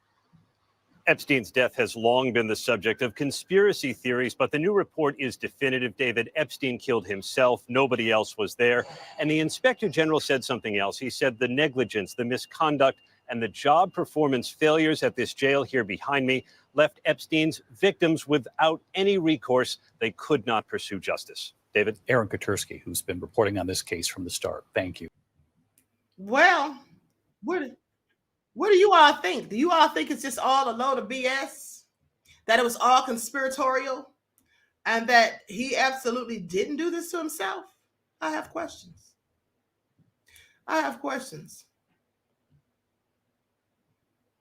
So I just looked up another article about this whole list, because they have these articles that came out, some like 8 hours ago, some even less. And they're basically saying the same thing. I don't see any new details in here. All I see is them talking about Bill Clinton and that this list is going to come out tomorrow. What I think they're trying to do is give us, they're probably trying to sensationalize it because all this stuff's coming out. But honey, they don't have to sensationalize it for me because I'm going to be here regardless. Okay, I'm gonna be where bells on, honey. Pay attention. If y'all want to get the news first, y'all need to make sure y'all paying attention when I drop them links. Leon said questions and more questions. Absolutely. Okay. So now, with that all being said, let me check off what I've discussed because I don't want to miss a beat. We're about to talk about Oprah, or Okra, as I love to call her ever so affectionately. Please pay attention. Okay. We talked about Nigel and Paula, DJ Akademiks, and those nefarious accusations against him. We talked about Tasha K, Cardi, and Tasha and Kevin. Okay. Yeah. And Epstein's list. Okay. So now let's talk about Oprah. Let's talk about it. Now, you all who have been my day ones know that I have gone in on Oprah before. And why did I go in on Oprah? Well, I'm so glad you asked. Because I didn't like the fact how Oprah gave those two lying thugs a platform to come on her show and sit up there and tell those nefarious lies on Michael Jackson. Okay? They shouted from the rooftops. Michael was accused of certain things. But then when he was acquitted, there was a whisper in the wind. That was a whisper in the wind. I want y'all to pay attention. But the nerve of Oprah to sit up there and smile in Michael Jackson's face, invite him to her home. She's on photos hugging Michael and all of that, like they were just such good friends. And then to have those little demon seeds come on her platform and say those disparaging things. And even though you sat up in court and said that Michael didn't do anything to you, now that he's gone, you want to come back and say, oh, you lied then? So should we believe that you lied then or that you're lying now? That's why I would in on Oprah. And I'm about to go in on her again for anyone who missed those receipts, because I keep receipts. Okay, I still got them, so let's get into it. Let's get into it. First of all, where do I start? Well, let's start about the lies. About Oprah talking about that she was assaulted as a child and how she had to live in filth and poverty and all of that. Yeah, let's talk about it. Okay, because allegedly it was all lies. That's all I'm saying. Because you see, Kitty Kelly, if y'all didn't read Kitty Kelly's book, you should. Because Kitty Kelly wrote an unauthorized biography about Oprah. And it was juicy. Pay attention. So that's where I got all these details from. So let's talk about it. Now, Oprah Winfrey embellished her poor upbringing, made up stories about sexual abuse to boost her ratings. I mean, here's what I'd like to know. How come no one's demonized and vilified her for this? How dare someone to lie and act as though they were abused when there's real victims out there? There's real people who are afraid to come forward. There's real people who have been harassed and brutalized and all these things, and they never got justice. But you want to sit up here and lie so that people feel like you're one of them, like you can relate to common folk? No, they're saying that Oprah lied about all this. Lisa Lovett said Harvey Weinstein was her and Gail's bestie. Yes. Okay, we're going to talk about that too, honey. And I'm so glad you brought that up because you just made me think about something. You just made me think about another receipt, honey. Okay. You just made me think about something else. I'm so glad you put that in the chat. Pay attention. So let's talk about it. So, although Winfrey claims that she never had any dresses or dolls, now here's the story. And this is what her own family said that is lies. Okay? If it's lies, her family said it. Now they're saying that all this stuff she said was not true. So let's talk about it. I want you all to pay attention and ask yourselves as you listen to the sound of my voice. I want you to ask yourselves what type of demonic, low vibrational, nefarious witch would tell such lies that were clearly concocted according to her own family. Now, I'm going to say allegedly because I wasn't there, but her family was. And they said it's all lies and BS. So ask yourselves as you listen to the lies, allegedly, what kind of person does this? And for what purpose? Other than clout? Now, although Winfrey claims she never had any dresses or dolls and had to adopt 2 cockroaches as pets growing up in rural Mississippi, her cousin contends that she was actually relatively spoiled as a little girl. You heard me. She said she had cockroaches that she adopted as pets, and their names were Melissa and Mandy. Cockroaches with names, no less. They say, this is what her cousin says, Catherine Carr. She says, where Oprah got that nonsense about growing up in filth and roaches, I have no idea. Okay, this is what Catherine Carr Esther said. I've confronted her and asked, why do you tell such lies? Oprah told me that's what people want to hear. The truth is boring. Now I'm going to tell you why I believe that the family is telling the truth and that Oprah or Okra is the one lying. Because for one, if her family was lying, why didn't she sue them for defamation, libel, and slander? She hadn't sued anybody, but let me continue. Said the truth is boring. Now in Oprah, which goes on sale tomorrow, that's the title of the book by Kitty Kelly. Kelly also describes how rumors once swirled at ABC about a relationship between Oprah and Diane Sawyer. Yep, I already told you all this before, years ago on Facebook, and then when I first started YouTube in 2020. Now, here's what they say. Employees, they're described giggly late night phone calls and a series of lavish gifts from Oprah, including gigantic sprays of orchids and a 1-carat diamond toe ring. That's what she allegedly bought for Diane Sawyer. Sprays of orchids and a 1-carat diamond toe ring. Now, despite such rumors, Kelly concludes that Oprah is asexual. So goes on to say that, however, she quotes sources describing how in 1989, Oprah paid an ex-boyfriend, pay attention, $50,000 to keep quiet about her gay brother and some lesbian affairs. What's wrong with people knowing that your brother's gay if he is? Why the big secret? Said she paid $50,000. Now, this is all alleged as far as I'm concerned, but they say this is what's in the book. I mean, the sources said, and that's why Kitty put it in the book. Now, as for her relationship with longtime partner Stedman Graham, according to the book, the two do not share a bedroom. Perhaps the biggest secret of the book is left a secret. Oprah still does not know the true identity of her father.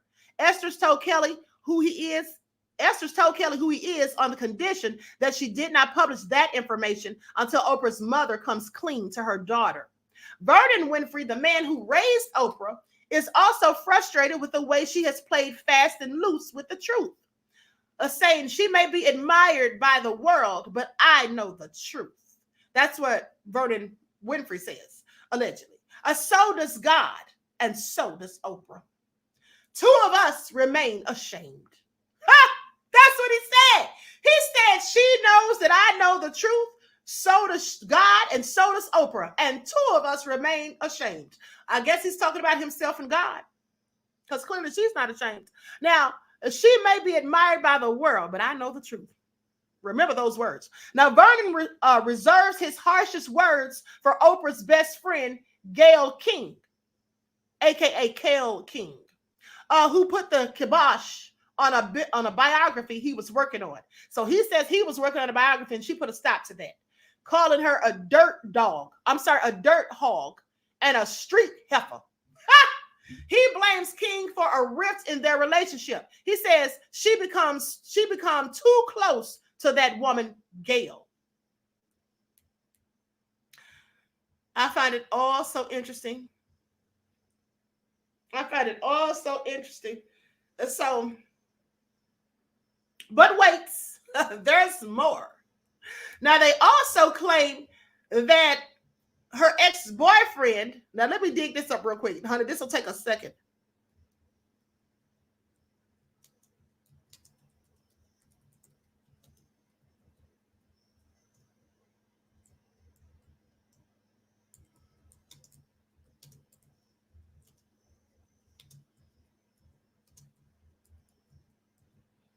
Okay, here we go.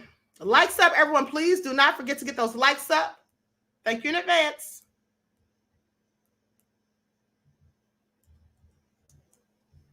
Now, this was in the book.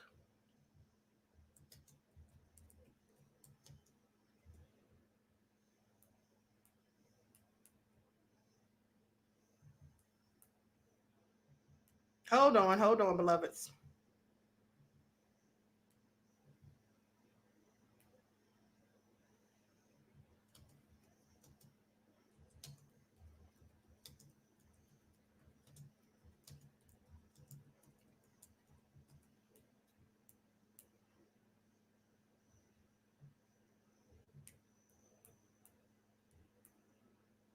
Okay, I can't find that, but here's what it says in the book. I'll just tell you.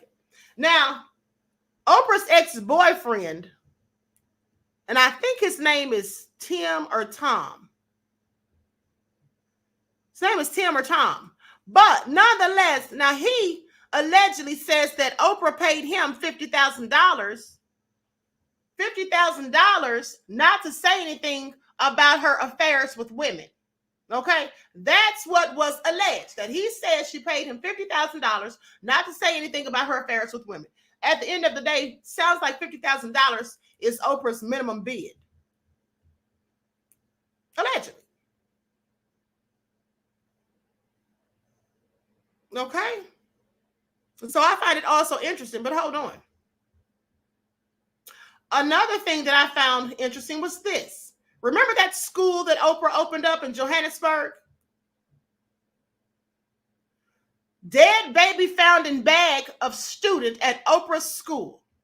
Hospital staffers discovered the lifeless infant with the 17-year-old girl identified, or when the 17-year-old girl identified as the mother was brought to be treated for excessive bleeding. The child in the bag was brought with her. So how many of you know? How many of you know that school she opened up in Africa, that all-girls school, it had all these allegations within a year, less than a year. Within a 10-month span, I do believe, there was at least 2 allegations of sexual abuse or assaults. I want you all to pay attention. So let's talk about one of them.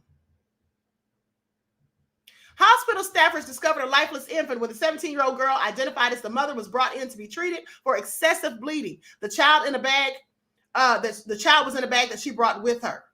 Now, the real drama in Oprah Winfrey's life is taking place far away from her new cable network. And this article was published in 2011. So the body of a newborn baby was discovered in a bag belonging to a student at the already scandal-plagued Oprah Winfrey Leadership Academy for Girls in Johannesburg, according to South African authorities. Now, hospital staffers discovered the lifeless infant when the 17-year-old girl identified as the baby's mother was brought in to be treated for excessive bleeding. The child was in the bag that she brought with her, and police believe that the girl, who remains hospitalized, gave birth at the school. Charges have not been filed at this time, and police are investigating, after which the case will be turned over to the Director for Public Prosecutions, and they have not said whether foul play is suspected in the child's death. A Chicago-based spokesman for Winfrey School said they will not be commenting on the case as it involves a minor. As did the case of the school's former dorm matron, who was accused in 2007 of molesting several students. Virginia Tiny Macapo was eventually acquitted of the charges, leaving Oprah profoundly disappointed. Now, the talk show queen and cable network founder ultimately fired the school's headmistress as well, stating that she would do everything in her power to ensure the students' safety and well-being.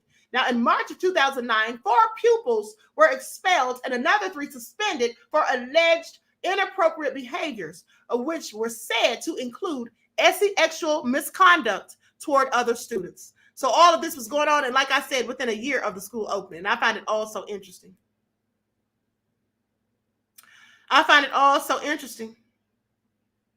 But hold on. But wait, there's more. So let's talk a little bit further about this. Matron was cleared of abuse at Oprah Winfrey School. Says the case has left her humiliated. And this article came out more than 13 years ago. Now, a woman acquitted of sexually abusing a girl at the South African school set up by television host Oprah Winfrey has told how the case left her humiliated, broke, and unemployed. Prosecutors had accused Tiny Virginia Macapo, a former school matron, of trying to kiss and fondle pupils at the Oprah Winfrey Leadership Academy for Girls, soon after it opened near Johannesburg in 2007. Okay, but the 28-year-old was yesterday cleared of all 14 charges against her when a magistrate ruled the case was unproven and the pupils had not corroborated each other's evidence.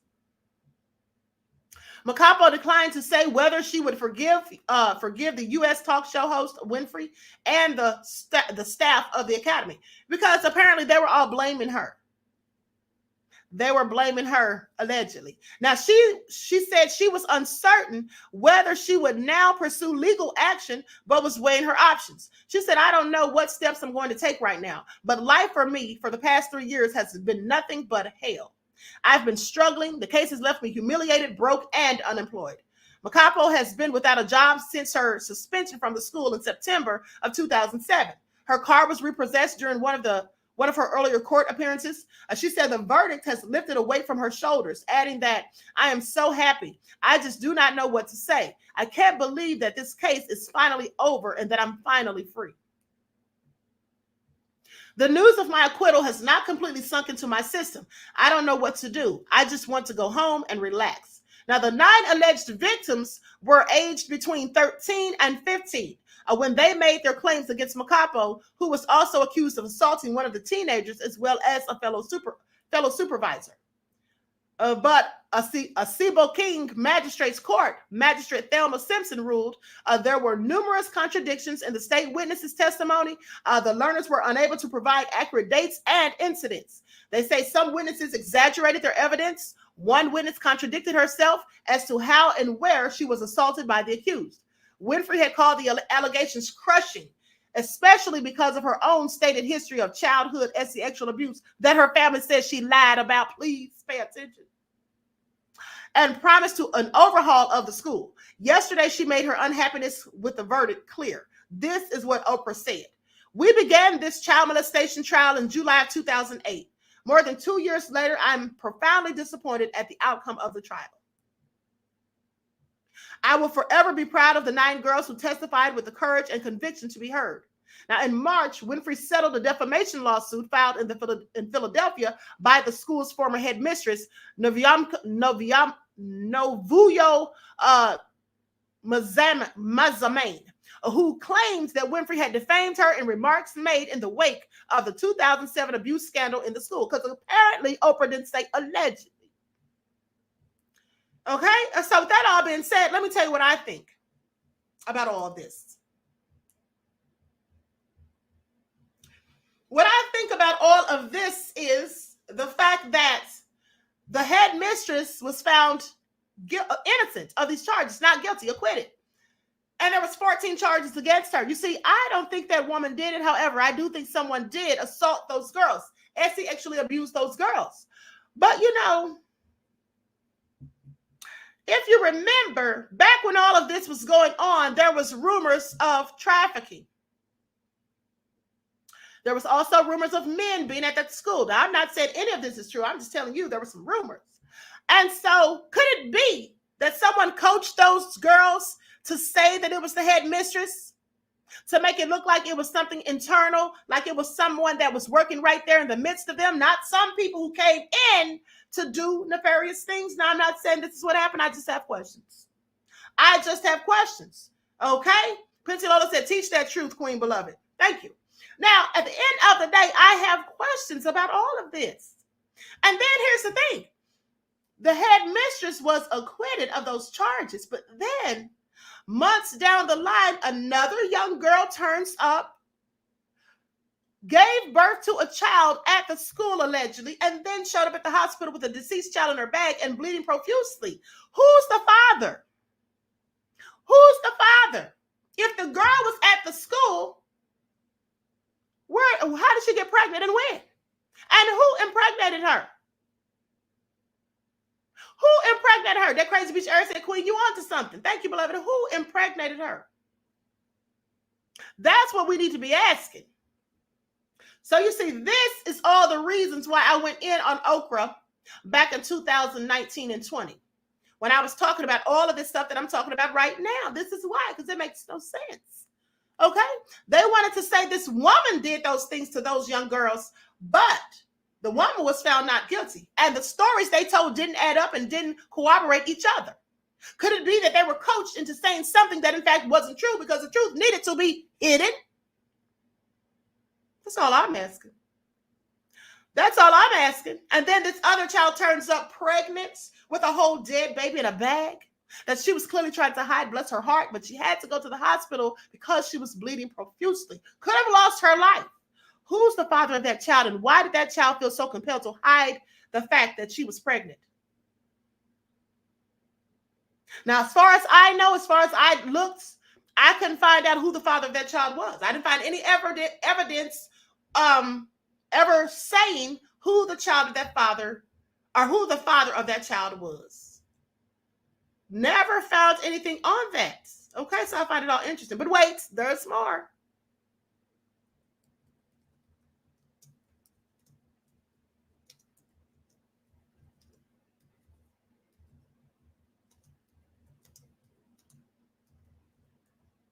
Here we go.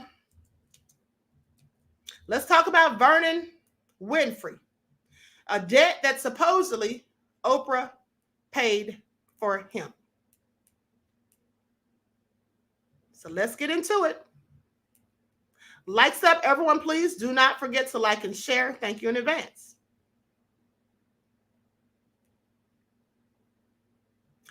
This is what it says. Oprah Winfrey paid off a woman who accused her father of exposing himself. You know, like I said, for those of you who are my day ones, I told you all of this before. I'm just rehashing old receipts. Oprah Winfrey paid off a woman who accused her father, Vernon, of exposing himself. And has learned, this information was learned exclusively by Radar online back when I first found it. In an interview, a woman who claimed that Vernon Winfrey flashed her 22 years ago has finally broken her long self-imposed silence to lift the lid on decades of pain and bitterness that she suffered at the hands of Oprah's lecherous father. Pamela Kennedy Gordon, who says Oprah gave her money. How much money do y'all think Oprah gave this woman? How much money do y'all think Oprah paid this lady? Put it in the chats. Put it in the chat. I want to see how y'all been paying attention. How much money do you all think that Oprah gave this woman? Leon says some things money can make disappear. Absolutely. Anyone want to venture to guess? Roger said 2 million. Nope.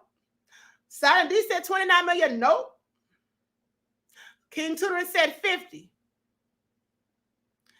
Pauline said 50,000. That's it. Ding, ding, ding, ding, ding. I told y'all that must be her magic number. Because she supposedly paid her ex-boyfriend Tom or Tim $50,000 to keep her stories quiet about women she was dealing with. Second of all, they say that she paid $50,000 for this woman to just go away quietly. Pamela Kennedy Gordon says Oprah gave her $50,000 to keep quiet. She said that she was fresh-faced and a 28-year-old college hopeful when she visited Vernon, who at the time of her telling all this information was 84 years old and ailing, at his Nashville, Tennessee barbershop in 1995. She told Radar Online that she made the pilgrimage in hopes of getting money from Vernon Winfrey's scholarship fund to attend Tennessee State University. Now, instead, she claimed that Vernon exposed himself and told her, "You could really make me a happy old man, or you could really make an old man happy." She further alleged that he then kissed her while she shrieked, "No, don't touch me." While a misdemeanor sex rap was leveled against Vernon, the charges were quickly dropped due to a lack of evidence. Or was it really because of a lack of evidence, or because he's Oprah's father? Because they don't usually drop charges on such allegations. She says Oprah was very involved. This is what Pamela says. So you mean to tell me Oprah tried to silence a hashtag #MeToo victim?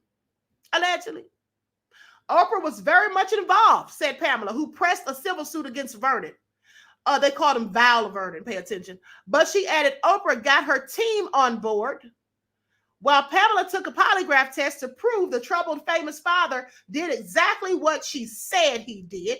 Okay, 63-year-old Oprah didn't want to admit it happened and got back on TV and stated that her father was innocent after she allegedly paid this woman $50,000 to be quiet and just go away. The young woman says that blew me away. Oprah and her dad just took things to a different level. Ultimately, the case was settled for $50,000, but Pamela, who went on to become a respiratory therapist, is still scarred. She said they said, let's just pay Pamela off. But I wasn't trying to get rich. I would have preferred her father to just admit that he was wrong. Instead, Pamela added that Oprah is going to protect herself so she's clean on the outside. I want y'all to pay attention. Now, what do y'all have to say about that?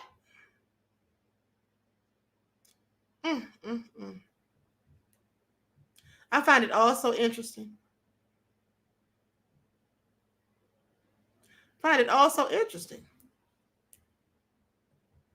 So, Halle Berry said all in acts. Okay, sounds that way. It certainly seems that way, right? Now, this is all crazy. And all this stuff was in that unauthorized biography. Talk about she grew up dirt poor. Didn't have nice dresses or anything. Had cockroaches named Melissa and Mandy as pets. First of all, what person of my skin tone plays with the cockroaches? Please make that make sense. And then talking about the truth is boring. Well, you know what? I believe that's true. I believe that most people do, in fact, find the truth to be boring. That's why people love lies and negativity. I absolutely agree with her on that, but that's no excuse for her lying and all of that. But wait, there's still more. And so let's talk about, you all remember that time when they said that Oprah's house had been raided with underground tunnels and all that. You all remember that? I just find it very interesting because here's why. Here's why I find that all interesting. You see, because when that all happened, hold on. Oprah denied it, right? I mean, as I would expect her to. I would definitely expect her to deny it. But here's the thing. Oprah Winfrey denies awful fake arrest rumors because they said she was arrested. Hold on. Let me dig up something real quick.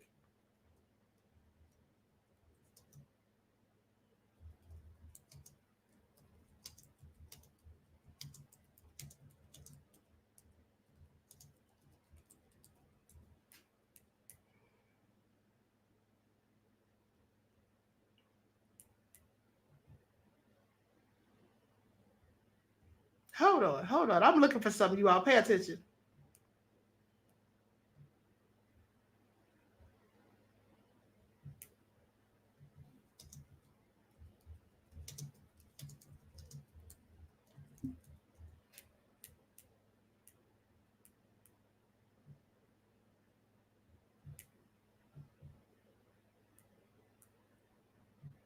There was a picture.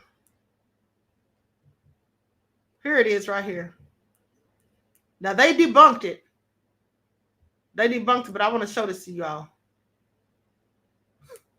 Now I find this all very interesting, but they said it's false and it's lies. And it could be. But hold on. Now I want you all to look at this. I hope you all can see this very well.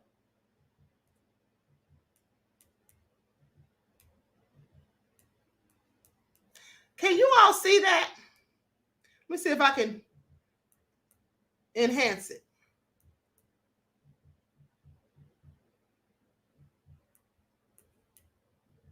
Y'all see that, right? Now, at the time of this photo, everybody, not everybody, but a lot of people were saying that it looked like Oprah had on an ankle monitor. Now, they said that's not what it was. That's a conspiracy theory. Y'all see it, right? Now, I'm not saying she had on an ankle monitor either. I'm just saying that's what it looked like, though. A lot of people said that's what it looked like. But, of course, Oprah wouldn't have any reason to have on an ankle monitor. because Oprah's never been arrested. And so here's what they say. They say that people were believing that famous people were wearing ankle monitors, and they thought Oprah had on one, but she clearly didn't. Now, the reason people were thinking that is because it looked like she had something on in her boot, but this was right after the rumors came out about her being arrested at a raid at her house.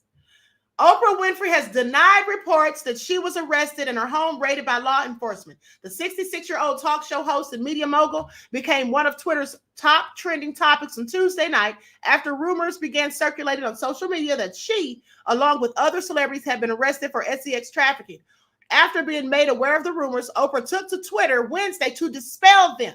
Now, Oprah denied all of this BS that people were lying on her about. Just got a phone call. This is what she says. Just got a phone call that my name is trending and being trolled for some awful fake thing. It's not true. Haven't been raided or arrested. Just sanitizing and self-distancing with the rest of the world. Stay safe, everybody. She posted that March the 18th of 2020. So people were out here lying and saying that Oprah's house got raided. Now, the thing I find interesting is this. I'm going to tell y'all why I found that interesting. Because if somebody told such a nefarious lie on me, if somebody told such an awful lie on me, I wouldn't just put out a tweet. I wouldn't just simply make a post. I would get on a whole live and say, listen, I don't know who is going around starting these lies and rumors. I would address it publicly on a whole live video. I wouldn't just send out a tweet. But that's what Oprah did. She sent out a tweet. And that's fine if that's how she wanted to address it. But here's what I thought was interesting about her just sending out a tweet. Because if you all remember when her friend Gail King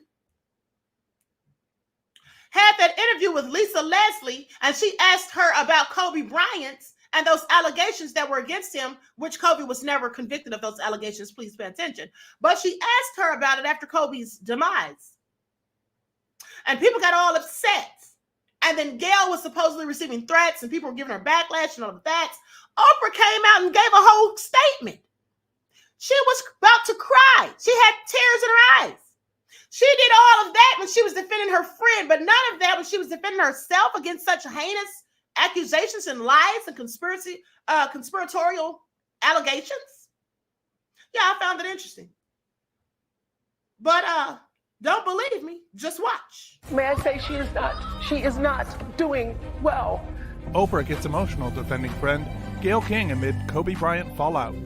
Oprah Winfrey appeared on Today with Hoda Kotb and Jenna Bush Hager on Friday and addressed Gail's controversial interview with retired WNBA legend Lisa Leslie earlier this week, in which the CBS This Morning host questioned Lisa about Kobe Bryant's 2003 rape charge. The case was dropped after the accuser did not testify and settled out of court. Since Gail's interview aired, the host has received a barrage of backlash online from Lakers fans, Snoop Dogg, Bill Cosby, and more. Oprah gave an update on Gail since the controversial clip aired. She is not doing well. May I say she is not doing well because she has now death threats and has to now travel with security, and she's feeling very much attacked. You know, Bill Cosby is texting from tweeting from jail, and she's not doing well. 50 Cent spoke to... I don't understand what the goal is. To be honest, after the man passed away, what is the goal at that point? I don't know. Do you think that it's unfair to his legacy? I do think it's unfair, and I'm all for the actual movement and support of the movement. But is it for justice or is it for revenge? Because there's a point that, the accusations, they destroy everything. And there's no system involved. We're talking about problems that we have with the system, because the system doesn't work without good people. But if we leave it to the public court of opinion. Hours after 50's comment, Instagram, saying the network aired the clip out of context without her knowledge, and she was, quote, mortified by how the moment was received. I know that if I had only seen the clip that you saw, I'd be extremely angry with me too. I am mortified, I'm embarrassed, and I am very angry. Unbeknownst to me, my network put up a clip from a very wide-ranging interview, totally taken out of context, and when you see it that way, it's very jarring. It's jarring to me. I didn't even know anything about it. I started getting calls. What the hell are you doing? Why did you say this? What is happening? I did not know what people are talking about. Oprah echoed Gail's thoughts and said she believes her friend will eventually be okay. She was put in a really terrible position because that interview had already ran. It was over. And in the context of the interview, everyone seemed fine, including Lisa Leslie. And it was only because somebody at the network put up that clip, and I can see how people would obviously be very upset if you thought that Gail was just trying to press to get an answer from Lisa Leslie. But she obviously, all things pass. She will be okay, but she hasn't slept in 2 days. But in the meantime, Oprah...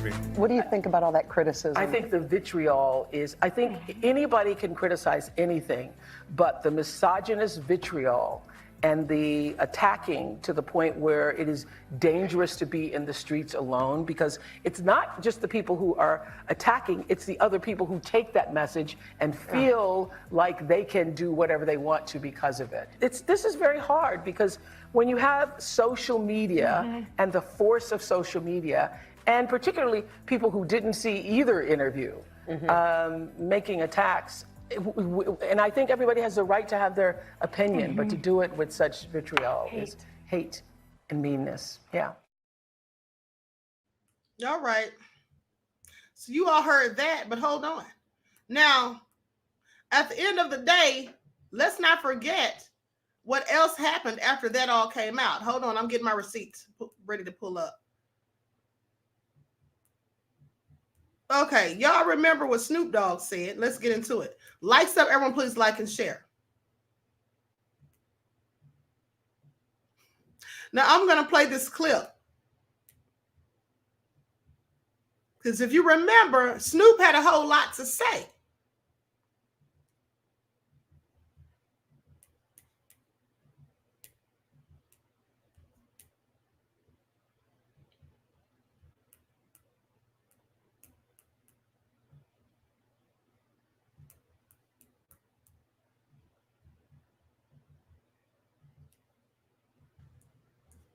Gail King, out of pocket for that.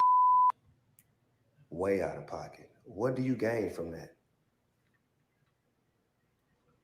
I swear to God, we the worst. We the worst. We expect more from you, Gail. Don't you hang out with Oprah? Why y'all attacking us? We your people.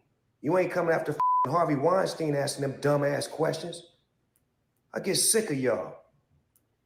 I want to call you one. Is it okay if I call her one? Funky dog head bitch. How dare you try to tarnish my motherfucking homeboy's reputation, punk motherfucker.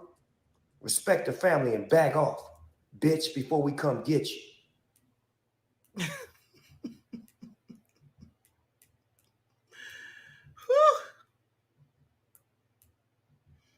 Now, after all of that nefariousness, then Snoop came out and said his mom told him to apologize. Said his mother told him to apologize, right? Well, let's not forget that this was after the National Security Advisor went in on him. Y'all remember that? Let's talk about it. The former National Security Advisor called Snoop Dogg out after Gail King comments told him to back off. It was all going down. Do y'all remember? It was all such a mess. Hold on. Says, this is despicable. Gail King is one of our most principled, fair, and tough journalists alive. Snoop, back off. You come for at Gail King, you come against an army. You will lose, and it won't be pretty. All right, so that's what they told Snoop Dogg, honey. So Snoop came right back after that and said, you know what? Yeah, maybe she's not such a doghead bitch after all.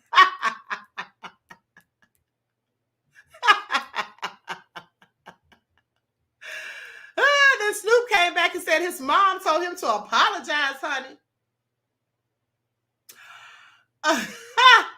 His mom said his mom told him to apologize. Let me tell you something, honey. After that woman told him they got an army, honey, I'm sure Snoop saw all kinds of RICO charges and all kinds of allegations coming up out of the woodwork and all kinds of things just happening. Okay, please. Sandra said Rice ain't got no army. At the end of the day, honey, yes, they do. Okay, please pay attention. All right, that's exactly why Snoop apologized. Because, honey, at the end of the day, they could have had Snoop on all kinds of charges, okay? At the end of the day, he said, before we come get you. They could have said that was a threat. They could have said a whole bunch of things or done anything, honey. We already know who's running everything, okay? So please pay attention. He sure did apologize with a quickness, all right? Now, with that all being said, not only did Oprah and Gail never say anything about Harvey Weinstein, right? Didn't say anything about him. But do you all remember when the Surviving R. Kelly documentary came out?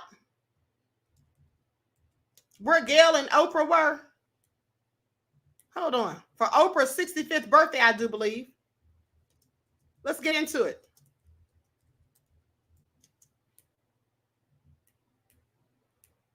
Let me pull up the photo.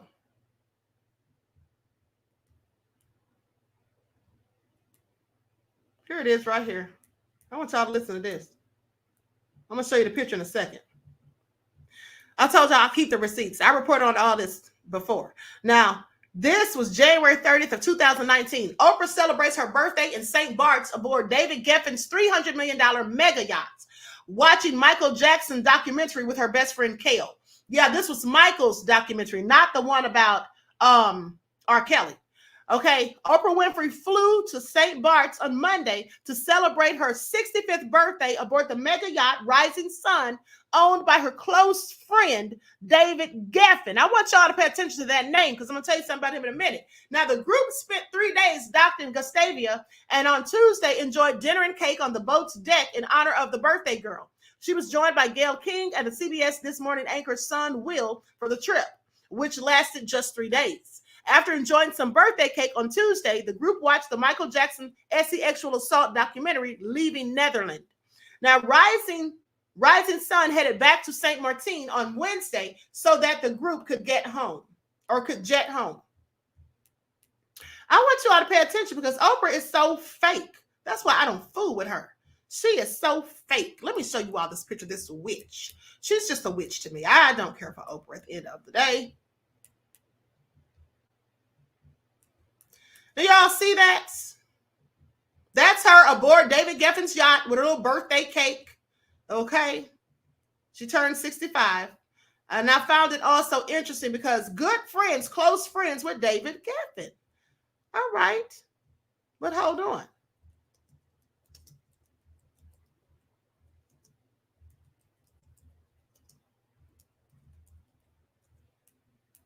Now look at this.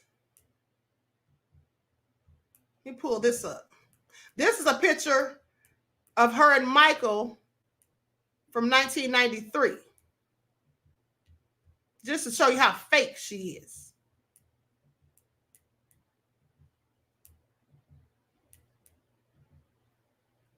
Now look at there.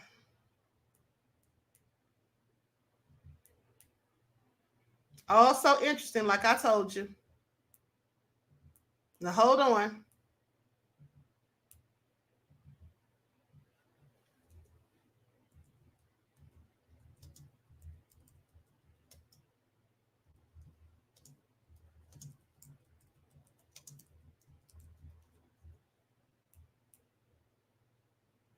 Now this came out in 2019. Michael Jackson, David Geffen sank my career.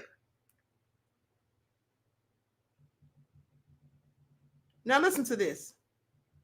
See, this is why I think it's so interesting that Oprah claimed that she was such friends with Michael Jackson, but she also is good friends with David Geffen. Here's the thing. You cannot be friends with me and my enemy at the same time. That doesn't work. You cannot burn the candle at both ends. Either you're my friend or you're the enemy's friend. Okay, that's how that goes for me. I don't know about the rest of you, but I don't trust people who do that. Okay, and so with that all being said, because I don't know where your loyalties lie is all I'm saying. Now, so here's what they say. In the face of a new slander campaign against Michael Jackson, that's when all that leaving Netherlands stuff was coming out. Okay. In the face of a new slander campaign against Michael Jackson that is still going strong, even 10 years after his death, let us try to find out who is the most probably behind it. Okay. Who started it in the first place and who has so much intent on ruining Michael Jackson's career, according to Michael himself.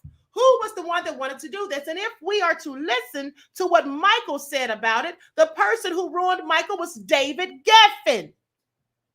That's what Michael said. Yes, Michael Jackson believed that the person who sank his career was David Geffen. The information that Michael Jackson hated Geffen is still available on the web. However, nothing is said about Geffen's hatred for Michael Jackson. But even if the required information is not easily accessible to us, there can't be any doubt that Geffen is indeed Michael Jackson's foe. This conclusion follows from David Geffen's notorious reputation of a person horrendously vindictive towards anyone who has ever crossed his path. And there needn't to be a valid reason for turning Geffen into your most implacable foe. Okay, now they go on to say an ugly feud may start with no reason at all, just after a chance remark or a joke perceived by Geffen as a slight. This is what they say, that you can just do anything to tick him off, allegedly. Now, even his friends refuse to speak about Geffen for fear that they may accidentally drop something that may not be to his liking. So they say Geffen is famous for his decades-long and very ugly feuds. When I called a friend of Geffen's and asked him if he'd speak to me, I was met with a heavy silence on the other end of the line, and then a deep-throated growl. The last person who wrote a book about Geffen is dead. Woo. Y'all heard that? So the last person who wrote a book about David Geffen is dead. He was very young and healthy, and now he's dead.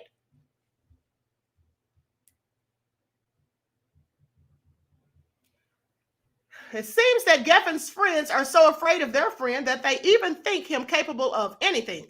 Okay, now I'm just going to say allegedly because this is what they're saying. It's not what I'm saying. Now, here's what they say. This is highlighted. They say Steven Spielberg, and Geffen were 2 of the 25 people on Michael's enemies list. Okay, this is what the mag reported. Jackson reportedly hates Geffen for being a part of what he calls Hollywood's mafia, which he believes sank his career. And he's mad at Spielberg for nixing a deal to star with him in a new version of Peter Pan. Okay, so I'm not going to read this whole thing because there's a whole lot in here, but I'll tell you what. Here's the thing. At the end of the day, allegedly, David Geffen, according to Michael was invited to a party at Geffen's house. He says that the man hit on him, and Michael told him no, he likes girls. And after that, Geffen just had it in for him ever since. Now, they say that those rumors about Michael, doing things to children, say that those were allegedly, I'm not saying this is true or false, but they were saying that those things were allegedly believed to have been started by Geffen. So this is why I find it interesting that Oprah was proclaiming to be such a good friend of Michael, smiling on his face and all of that, invited him to her home and all of these things allegedly, and then shows up on David Geffen's mega yacht for her birthday while they can watch the downfall of Michael. Because that's what it was, that documentary that she allowed the 2 thugs that played in it to come on her platform and speak. So I just thought that was all shiesty, and that's why I went in on Oprah, okay, on Facebook in 2019. That's why. But she never said a mumbling word about Harvey Weinstein, okay, just like Snoop Dogg said. How come y'all didn't say nothing about Harvey Weinstein? But they want to talk about Kobe and Michael. I just want y'all to pay attention about that. I want y'all to marinate on that. They want to talk about Kobe and Michael. Nothing about Epstein or Weinstein. When they asked Oprah about Harvey, she said, if we spend the moment on Harvey, if we spend our time on Harvey, I think the moment will be lost. Now, I'm paraphrasing, but that's something along the lines of what she said. So somebody said Geffen's probably on that list. Oh, he probably is, but we're going to see in a minute, because that list will be out just one more day. That list will be out tomorrow, honey. And I'm telling you, I cannot wait. I cannot wait. Queen Sam says, what's the Rose guy who worked with Kale, who was fired too? The Rose guy, I don't know, but I think Les Moonves, who worked for CBS with her, I do believe that he was fired for some salacious things that he was accused of.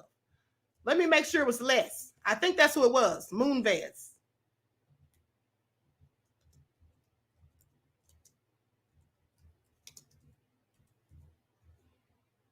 Moonves left CBS on September the 9th of 2018 after more than a dozen women accused him of sexual misconduct allegations that appeared in 2 articles in the New Yorker by Ronan Farrow. Let's see what Gail said about him.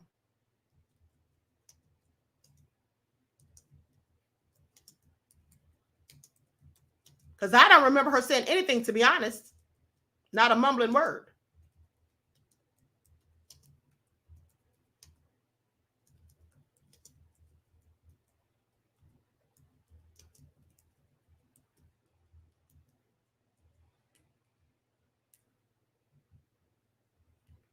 Gail King says CBS must have transparency with the Les Moonves investigation. Longtime CBS chairman and CEO Les Moonves resigned after new sexual abuse allegations by 7 women were published, and then more later came out. Now, 2 independent law firms are investigating the claims, but the public may never know what CBS is able to discover about his behavior because the company agreed to keep the probe confidential. It's a notion that CBS this morning co-star Gail King finds disturbing. She says, in our house, we must have transparency. That's what she said. She says, I'm so sorry again that it hits so close to home for us. I'm sick of the story and sickened about everything that we keep hearing. But the part you mentioned about transparency is very disturbing to me because I would think, how can we have this investigation and not know how it turns out? Les Moonves has been on the record. He says, listen, he didn't do these things. It was consensual, that he hasn't hurt anybody's career. I would think it would be in his best interest for us to hear what happened or hear what the report finds out. On the other hand, you have women who are coming forward very credibly talking about something that's so painful and so humiliating. It's been my experience that women don't come out and speak this way for no reason. They just don't. They just don't do it. And so I don't know how we move forward if we don't. We at CBS don't have full transparency about what we find. Now, they say CBS was rocked by a similar scandal last November when legendary broadcast journalist and former CBS This News co-host Charlie Rose was accused by 27 women of sexual misconduct in a Washington Post report. Rose was fired from CBS and PBS canceled his long-running interview program, The Charlie Rose Show. This is all nefarious. King was off on Monday when co-host Norah O'Donnell was first addressed the allegations against her former boss on the broadcast. Now I do remember. This is what I remember. When they said Gail was off that Monday because people were saying that she purposely took off that day. I remember they said she purposely took off that day because that woman was coming on the show to address allegations and all of that. And they said she obviously didn't want to be there. Now, I don't know if she didn't want to be there or not, but was a little convenient for her not to be there. And after backlash from that, maybe that's why she said something about Les and said they need to be transparent. Because I do remember that part. I do remember that. Aboriginal woman said Matt Lauer was fired too. Yes, he absolutely was. There's a whole lot of shady stuff going on at CBS, apparently. Okay. So at the end of the day, he messed up Janet Jackson's career. Says Leon. Yeah, what was that guy's name that was trying to take Janet Jackson down for the little wardrobe malfunction?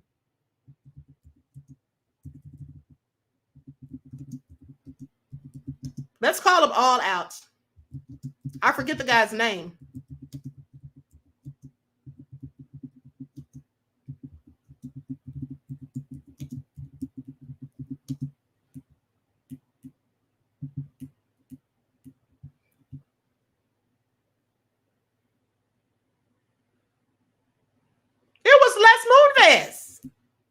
That's who it was. It was Les Moonves. It says Viacom CEO Les Moonves ordered that Janet Jackson's singles and music videos be blacklisted from all its properties, including CBS, MTV, and its radio station group, Infinity Broadcasting. The CEO of CBS tried to destroy Janet Jackson's career. Les Moonves, dirty devil. Well, that's why he got what he got. Then another article says Les Moonves was obsessed with ruining Janet Jackson. Yeah, that's right. It was him. Because when he got all those allegations against him, I remember many people being so glad.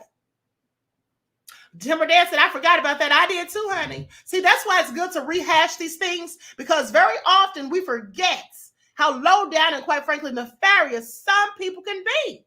We forget. Danielle said, Queen just dropping all of the receipts. Thank you, beloved. Okay. This is all so nefarious, honey, at the end of the day. But I digress. So now let's continue. Now hold on, because I have another video. This is a video where Oprah, let's say Oprah, hold on, let me see what this is real quick. Okay, I'm going to show you all that in a second. But first, let me show you this. This is a video where Oprah was defending Christian Keys, or not defending him, but she was supporting Christian Keys.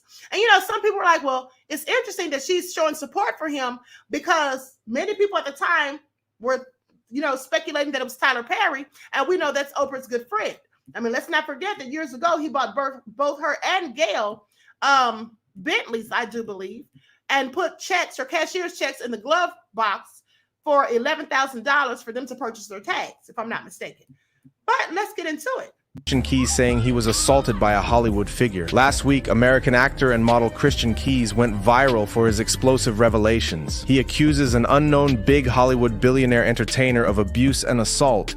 In an emotional rant via his Instagram, he claims that he was harassed for years and that this billionaire had multiple young black men on his payroll available at his request. He went on to warn everyone of the dark side to Hollywood and the entertainment industry. Although Christian Keys did not expose the name of the person in question, he did leave a few cryptic clues in his video, such as the person has their own documentary, publicly pays for people's items in stores, and does a lot of work with schools and colleges in the black community. This has left room for a lot of speculation online, with people coming up with their own theories. Many people are saying that this news, once it's revealed who the perpetrator is, will rock the industry. People have been flooding in with support for Christian Keys, and he even has celebrities on his side. A megastar who has publicly supported Christian throughout this is Oprah. Oprah left a comment underneath Christian's video where he spoke about the abuse he received on Instagram. In Oprah's comment, she said, "This takes some guts. I hope you find the strength to fight for the justice you deserve." Fans have also flooded in with their support for Christian. One user said, "Go Christian, let's take these predators down one by one." Another tweeted, "This is a big step for the Me Too movement, and I love Oprah supporting him. What a queen. More people should stand up publicly for others. We're stronger as a team." Lastly, another user tweeted, "Not sure I'm going to believe him until after the trial. He says he's handed in his evidence over to the police. Once I see someone charged with something, that's when I'll believe him." And isn't Oprah supposed to be a predator herself? Is she trying to put herself in a good light to take any attention away from her? For this video's comment question, should more celebrities stick up for their peers publicly, or wait till after a verdict is done? Before you go, be sure to give this video a thumbs up and subscribe for daily news updates on your favorite celebs. Thanks a lot for watching. Okay, so there you have it. The end of the day. So here's what I think about all of that. At the end of the day, I think, now this is just my opinion, I could be completely wrong, but I think that Oprah came out and showed support for Christian because she didn't want anyone to think, and I think I told you all this before, I think she didn't want anyone to think that she was one of the billionaires he was talking about. Because remember, he said something about a woman, and then someone said, was it Cheryl Pepsi Riley? He said, no, don't do that, please. She's a sweetheart. So I think that because he mentioned billionaire and let us know that the person was black, that Oprah was trying to make sure that nobody gets it twisted and thinks that she had anything to do with it. Okay? That's just what I think. That's just what I think. Because there's been a myriad of other people that have come out with allegations and Oprah hasn't spoken out for them publicly. All right? So I just find it all interesting. Rafael said, you believe Oprah's comment was a threat, low key? You never know. let's say allegedly, you gave us the list of billionaires too, Queen. Yes, I absolutely did give you the list of billionaires, beloved. And then somebody else copied and did the same thing, but I ain't gonna talk about it. I already told y'all. Okay. Sandra said covering her ace. All right. I believe it. I absolutely believe it. And not that she was either of the people he was talking about, but just so no one will be speculated on her name, I think. Which, if you ask me, that was actually a smart move. I mean, if I didn't do it and I thought people might start saying that I did it, like they were saying Tyler Perry's name, well, I probably would have shown support too. Okay. And here's the thing. I want you all to pay attention. Because here's the thing. Now, Oprah came out and showed her support. Tyler Perry didn't. Tyler Perry didn't come out and show Christian any support. And I thought that was interesting because if you worked with this person, you know this person, you're, now I wouldn't say friends, but if you're colleagues with this person, if you work with this person, and the two of you are going through a lawsuit together and all of that, and this person's worked with you in the past and all of that, well, I wouldn't see why you wouldn't come out and show support for this person unless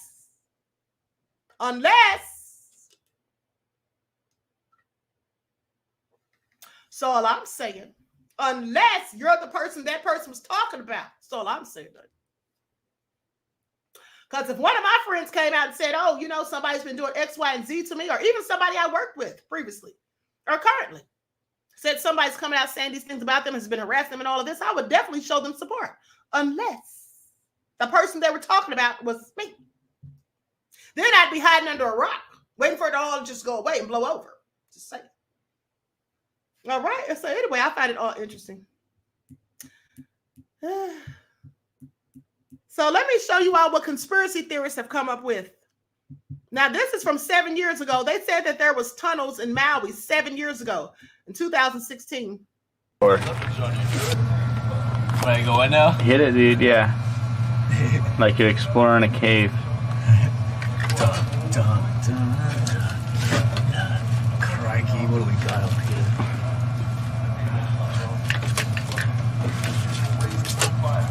I'll be the weather in here, bro.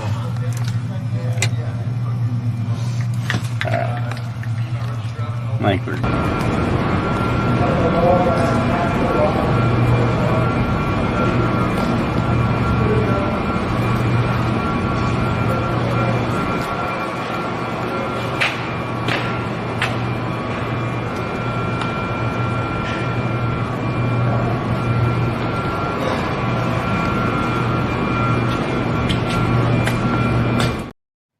Now, that video is at least 5 minutes long, so I'm not going to show all of it. But they were saying that those were supposedly found in Maui 7 years ago, back in 2016. Those videos are all over the internet. And I found that interesting because, of course, they said it's all conspiracies. It's not true. That's not even the case. And, of course, that isn't the case because if that were the case, who'd want to buy all that land over there? Nobody would want to buy all that land over there if that's the case, right? If you have all that stuff under the houses and stuff. But some people bought lots of land over there. Okay. That crazy bitch Eric said wigs everywhere. All right. So with that all being said, I just want you all to pay attention. It's all nefarious. All extremely nefarious.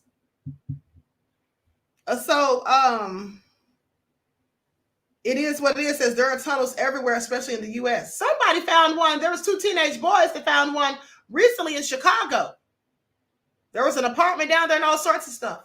They made a video about it. I wonder how much money Oprah and The Rock, aka Dwayne Johnson, collected for the victims of Maui. Because remember how they were asking everybody for money? And I'm thinking, why are you asking us for money? Y'all are rich. Why don't y'all just pay it yourselves?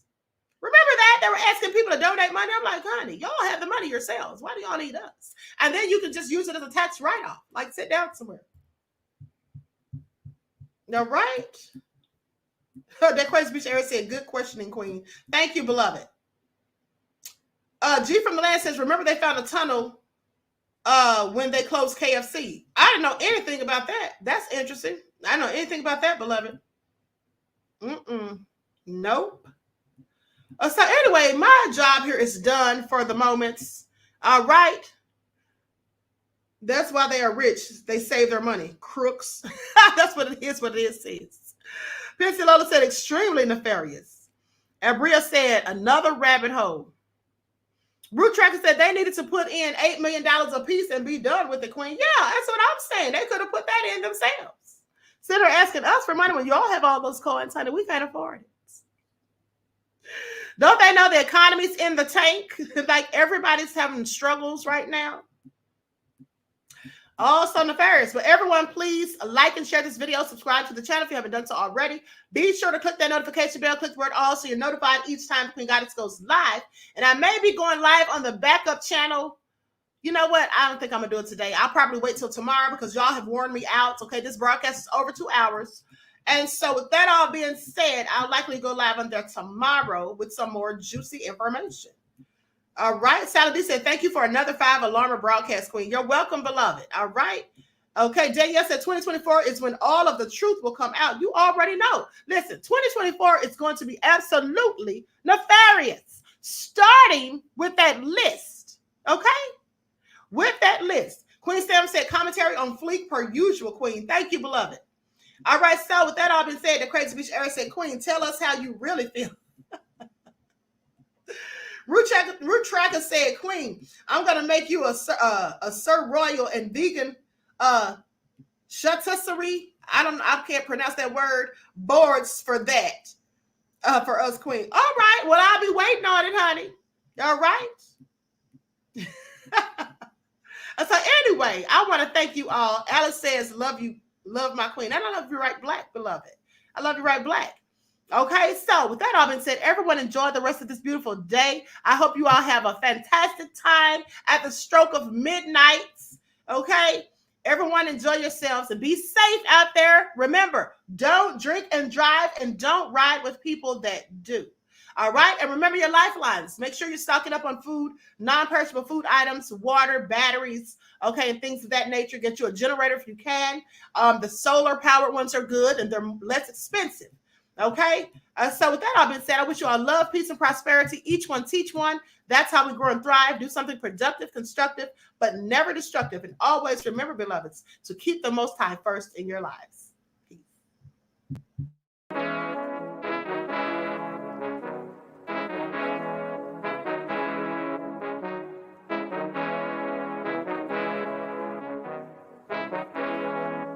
Hey, yo, Nick, hit him with that flavor. Gold all in my skin, God all in my blood.